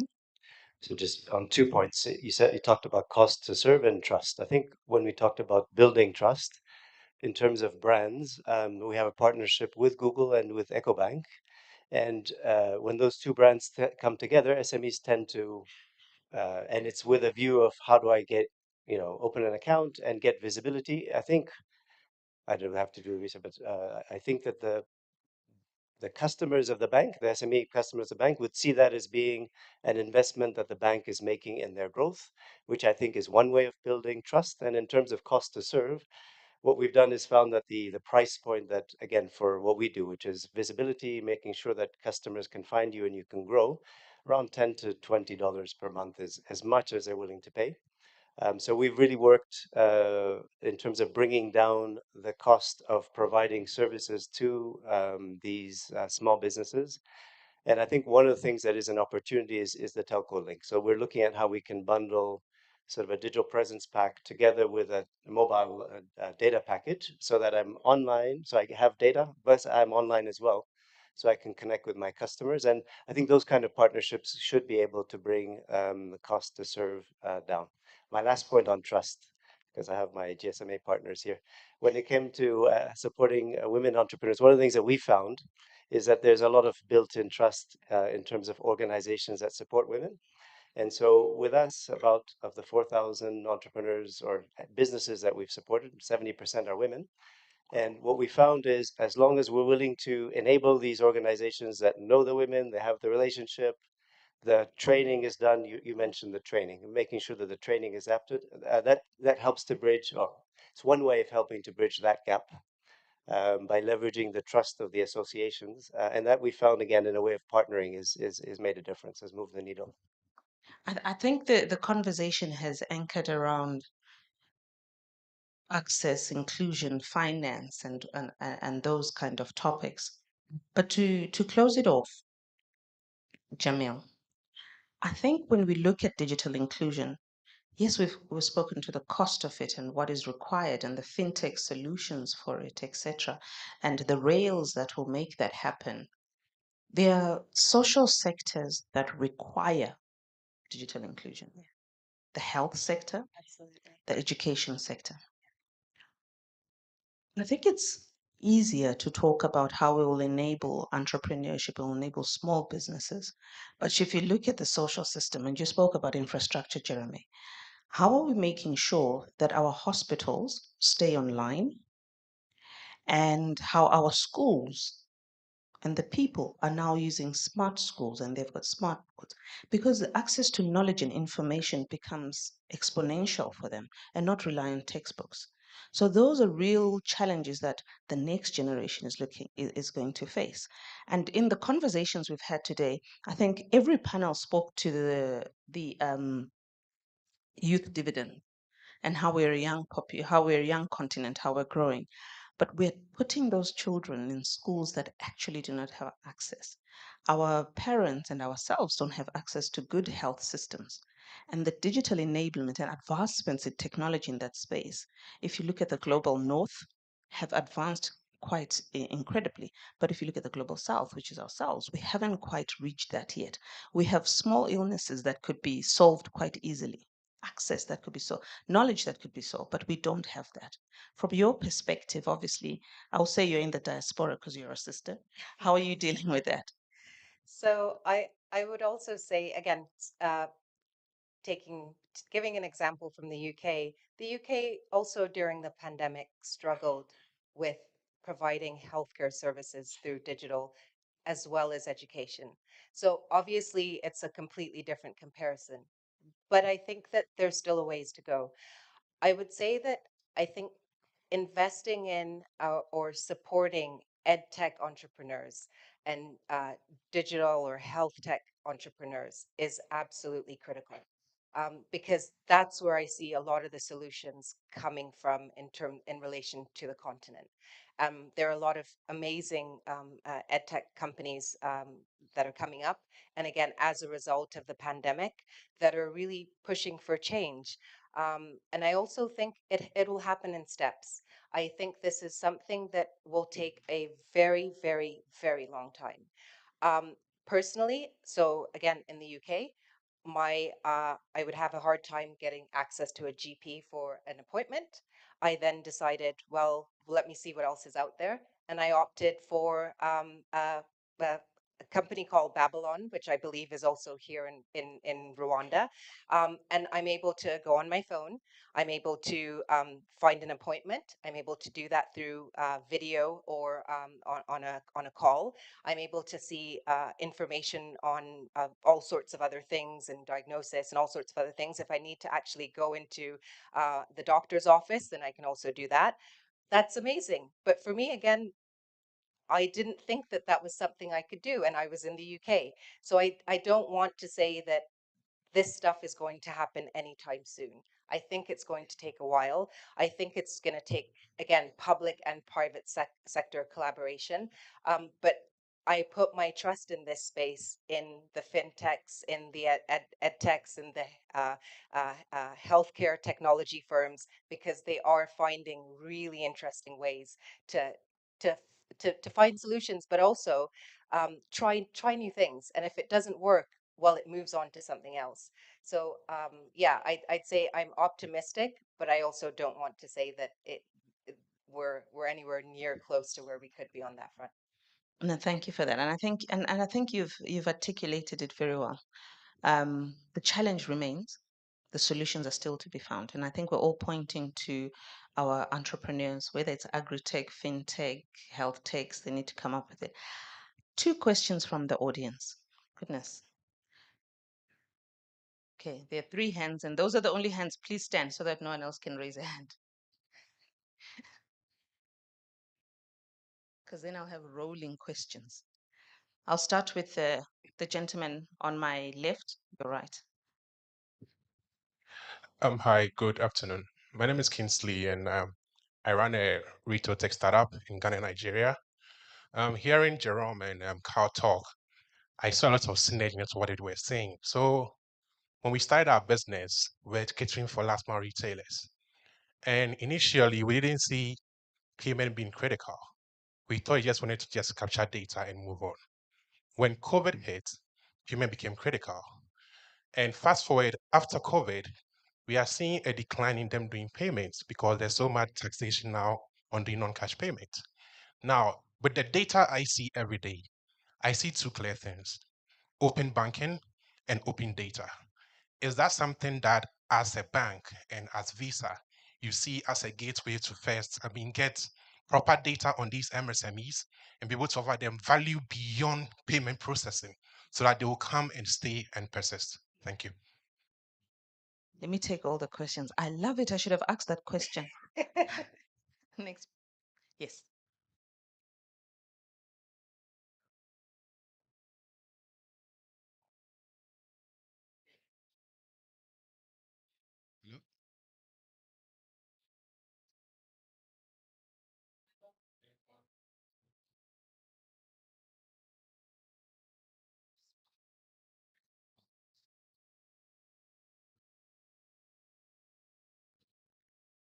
Oh, hello. Oh yeah, thank you. Um, Thank you so much for the conversation. My name is Owen, and I'm from South Africa. And the question I wanted to ask is definitely digital inclusion is good, and there are many benefits and outcomes that are coming out of it. But what about the other end of it, where too much inclusion also has some negative consequences, particularly if you look at digital financial inclusion, where there's too much access to credit, which we know can cause a lot of social issues or negative issues. We know that scamming, the last 2 years of COVID, scams, fraud kind of increased. So my question then is to maybe Jeremy and Carl, what are you guys doing as companies to balance out the benefits and the negative consequences of too much access? Thanks. Thank you, Owen. So my name is Andrews. I am from Ghana also. And my question actually hinges on Kinsley's question. We are here in a country where, let me use Ghana as a classical example. First off, there are fintech solutions coming up. And before I realize the government sees opportunities and sets up e-levy to tax everybody. E-levy is electronic levy that you pay on transactions. Momo, mobile money payment, you pay e-levy to the government. They see opportunity to make money off you. Transactions in Ghana is ultimately being driven through mobile money payments. I mean, they don't do banks anymore. Now, my question is about regulatory compliance. In Ghana, the Bank of Ghana has set up sandboxes where they actually have fintechs enter into a sandbox, explore innovations, and then all ultimately towards a certain structured system where compliance is being adhered to and the government has oversight responsibility. Now, to Visa, to bank here and then also to the entrepreneurship ecosystem. And by large, the fintechs, where do we lie when it comes to collaboration with the government? How does banks come into the play to make sure that government doesn't overburden fintechs and the innovations that come to make solutions actually accessible to the last mile, to the retailers, and to people who are actually vulnerable and want to actually make payments without being charged extra? Thank you. Wow. So we'll start with Nigeria and move to South Africa and end with Ghana. Who's going to take Nigeria? Thank you very much for your questions. And there should be at least one woman asking a question. We had 3 men. Good. Great. But, Yeah, one more. Um, Yes, I have she's going to ask the last question. Okay. But answer these ones first. Let's start with Nigeria, South Africa, Ghana, and I hope it's a different country. So the data that you see, I think, speaks to what Jeremy was talking about. The question then becomes, what do we put in place to bring people back? And it's a conversation also with regulators in terms of here's the data, what is the policy environment that we want to continue to inspire innovation? And data is critical. So I don't think we disagree on this one. What can be done? Certainly making sure that more data becomes available in terms of policy making. Jeremy also alluded to the fact that it's often inferred when it comes to the continent, not necessarily using the data that we have, but every day we have data points coming from the way people transact, the way people make phone calls. On the question around the limits of inclusion, it's an important one. Education, education, education. It's critical. We can't expect people to just join financial services for the sake of joining financial services. Many of us were fortunate probably to have some form of financial education at school, but most schools don't have financial education in the curriculum. And we expect people to know how to use it. I think it's not a good assumption. So in terms of what Visa does, we have 2 platforms that we've been created for more than 30 years, translated in multiple languages. One is called Practical Money Skills, the other one is Practical Business Skills, because we realize that people need to actually have those skills. In the context of the World Cup, we just revamped financial football, which is basically a gamified way of learning about financial education. And those are very important. And we do this work with different partners, and it's certainly something which is at the heart of what I do and my responsibilities at Visa. On the tax element, until you widen the base and you have more individuals that contribute, even if it's a small amount, it's a very difficult conversation to have. And you can look at the end result, the e-levy, and say it's a wrong decision, but you need to look at the country as a whole, and not just pick one. And I can understand that it's not necessarily in the right direction, but it depends on where you're sitting and which data you're looking at to make that decision. Anyone else? Yeah, I can just build on it. I think with open banking, it's obviously something which we're seeing a lot more of in the West. I think in all reality, there's a conversation or thinking around who really owns the data, yeah, and who can use it, right? So if I look at it and say, well, I've got all these scores of data in the bank around people's transactions, I don't want to open it up and have a fintech come which is not regulated by central banks and then sell products to my customers, right? If I put that hat on. But the reality is that I think we do need to think about how data is gathered, how it's used, who uses it, how it's protected. And often in many of our countries, we don't have legislation that is fully formed or bodies that are there to actually protect consumer rights around this data. And then we also have ignorance around what can I do with my data, right? We've got GDPR and all these things. Go and ask anyone, in a rural area about GDPR. They're not going to tell you anything about it, right? So I think we need to look at that and make sure that as we develop it, we don't just photocopy what is in the West and try and apply it here, because I think it's too expensive again, and I don't think the awareness will be there. So that's something we need to look at. On the issue of the downsides of digital transformation, for sure, education, as Carl has indicated, because people need to be aware. But I think on financial institution side, I still think data analytics is going to be important to see trends, to see velocity of transactions. If somebody's doing a transaction that is completely out of pattern, there's got to be ways where you can quickly identify that, stop the transaction before there's a loss, right? And banks like ours are investing in that. So you'll suddenly get that call, and we're working with even telcos to stop things like SIM swaps, etc., before people lose money. And I think on the last one around levies, I think maybe governments need to see the negative side of overtaxing. We saw it when e-levies came in on some of our telco transactions. Within 6 months, the transaction volumes were down 20% and their tax collections were lower than they were when they started, right? But then the egos set in and no one wants to reverse it, right? And say, okay, we made a mistake, let's change this. Or the legislative process is so tiring and laborious that they don't want to take it through parliament to change it. So I think we need to be having conversations with governments around this, because we need to widen the base. But then it also comes back to people feeling I'm getting something for my taxes, right? Which is a whole big exercise altogether. Thanks. Thanks for that. I'll take the last question and then we'll move on along in the program. Thank you. I was hoping to get away with two, but if not, one. Okay, I'm not going to push it.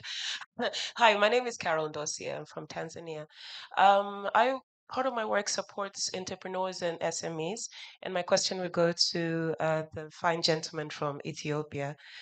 How how do you suggest, or how would you recommend that we bring along more businesses online, especially when you have more informal businesses? And for example, in my country, the entrepreneurs do not want to formalize because of whatever they're going to get into. So the taxes, compliance, etc., etc. When they weigh down the pros and the cons, they're like, I'm okay where I am. So what kind of strategies do you use? Great question. I think it's a lot of it has to do with making it very easy for them to onboard. So there's parts of what we see, which is just being accessible, just so people can reach me, they can see what I do. That part, usually there isn't resistance on part of the entrepreneur. It's just complex. I don't know how to do it. So on that side, I think that what would make a lot of sense. So what we found is that doing partnerships with like telcos, with banks, all the ones that have clients, working with them, youth groups to go out there and actually capture and support the SMEs on. Fintechs, I think, have a big role to play, the e-commerce players as well.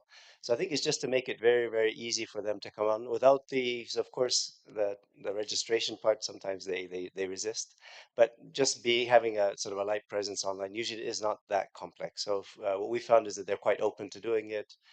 Typically knowledge groups. So if we take in Tanzania, we work there too. If you take people in the tour and travel business together, they tend to share and say, you know what, actually I get more clients from doing it. So I think it's just extensive partnerships with SME organizations, telcos, banks, people that have bases, and then reaching out with very light touch, low cost solutions seems to be one part of the answer, and maybe there's others. Yeah. Thank you for that. So thank you so much to my panelists. I think we've had a very great conversation, and we could go on for the whole summit, and we still would not exhaust the importance of digital inclusion. So what we're going to do, we're going to document this panel. We're going to try and extract some of the solutions and challenges raised, and we will share with you, and we'll definitely be reaching out to you for that. As part of our closing, I'm going to invite Kwazi to come through and share a case study with us of some of the partnership that we have, but also with Visa and USADF. He will take us through that, and then we will close the session. Over to you, Kwazi.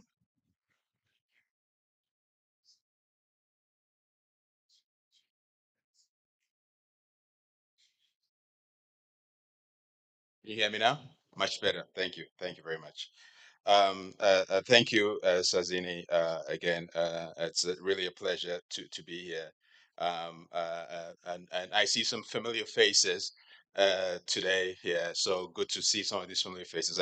I ran into somebody earlier who was saying to me, you know, we've been having Zoom calls for the last 2 years, and we seem to, it feels as if we know people, but we actually haven't met them in person. So, but I feel like I'm among friends here. And since I'm the last customer before food, I think we are friends here. So we will. I'm just going to go through this quickly, and then we will move forward and do the rest of the program. So again, thank you, Sazini. Thank you to this panelist. The conversation that I'm going to have here is just really talk about something that came up when folks were talking about education, education, education. I'm just going to use that sort of as a point of departure, and then go into the conversation that we want to have about this case study and our collaboration between Visa, the practical business skills, something that Carl mentioned just a few minutes ago, and our collaboration with Tiki and her team at SVAI. So first of all, so thank you, Tiki, for inviting us to this conversation. It's a really important one. And before I do that, I wanted to just really speak a little bit, just take a step back and go and speak a little bit about what USADF is, because I think that will help us frame the conversation a little bit better. So USADF, the U.S. African Development Foundation, is a organization that's funded by the U.S. Government. We get our funding directly from the U.S. Congress, and we make investments on its behalf, right? And so we invest in grassroots organizations, we invest in upgrade energy companies, we invest in SMEs, we invest in entrepreneurs, basically building them up. We have really three tools that we work with. We work with our capital. That's funding up to $250,000 per grant. We have our technical assistance that we provide, our capacity building through our local implementing partners across a footprint of 21 African countries. And we also have our convening power, which is really to foster collaboration between the grantees that we work with. And the work that we do, about 50 to 60% of it goes into ag. And I'll come back and talk about that a little bit. And the rest of it goes into some of our work in the energy space, and then our social entrepreneurship space. And like I said, it's across 20 plus African countries, and we do development a little differently, right? It's really focused around a localized way and an approach of a community-led development approach, which leverages local content, local knowledge about what is happening on the ground. we just celebrated our 40th year anniversary. We've been around since 1980. And over that time, we have deployed somewhere like, over 300 million dollars across that time period, and we have impacted about 10 million people across the continent. And I think that it's really focused around this idea of providing this capital to increase incomes, to drive revenues, and to create jobs. Um, and I want to talk a little bit more about sort of why we do what we do, right? And I think it's important to talk about that because of some of these conversations that we're having in terms of building the cadre of entrepreneurs who are going to be successful and how they can use technology when we talk about inclusion and tech and inclusion and bringing folks along. First of all, just talking about food insecurity, and I think this is a conversation that we've been having all day here. But just to sort of ground the conversation, this idea that across the continent, 70% of people are involved in the food and agriculture in some way, but 27 up to about 30% of folks are food insecure, and that's a real opportunity for us to be able to work in this space, and which is why we also work in this space. And now, when it comes to energy, that's also another issue that we are really focused on, because if you look across the world, 800 million people are energy poor. 600 million of them actually sit here in Africa, right? And so for us, it's really an opportunity for us to invest in that space. And since 2013, what we have done is built a cadre of businesses, energy entrepreneurs, about 150 of them, since 2013, just sort of building in different spaces, in solar, in wind, in biogas, and in a lot of different spaces. And then, of course, when it comes to our social entrepreneurship portfolio, which is sort of a catch-all, really focused on women entrepreneurs, those who have tend to be discriminated against in terms of their access to capital, and also looking at the youth bulge and some of the issues around that. And this is something we've spoken about today during the different sessions. Across the continent, 200 million people are between the age of 15 and 24, right? And that is a significant number. And across that, and that number also tends to be increasing up to through 2030. And one of the things that we also realize is that 11 million of those folks across that age group are joining the workforce each year, but only 3 million jobs are available for them, right? And so for us, it's a huge opportunity for us to be able to contribute to youth unemployment, to improve the case for youth unemployment, to increase access to some of these tools that allow them to be successful in their well-being. So I say all of that to say that this is something that we are very excited about, um, and um, and I share all of that to just really set a stage around a few things, right? I've shared the tools that we have at USADF in order to do the work that we do. I've talked about the issues that we are trying to solve, and really what I want to do now is to talk about the how and how technology sort of fits into that, and sort of the reason why we're doing some of these things, right? And so my role at USADF as Chief Strategy Officer is really, one of the mandates that I have is really to think about rethink the value proposition of our capital, right? But also lead a transformation agenda across the way that we work, particularly in technology and how you use technology, and connecting it to something that my colleague panelists have talked about here, Carl. This idea of education, right? And so as we continue to evolve the ways that we improve our investment approach, what I want to do is to ground this part of my presentation around our goal of grantee investment readiness and impact. Really, it's about resilience. and especially what happens beyond USADF once they come on board.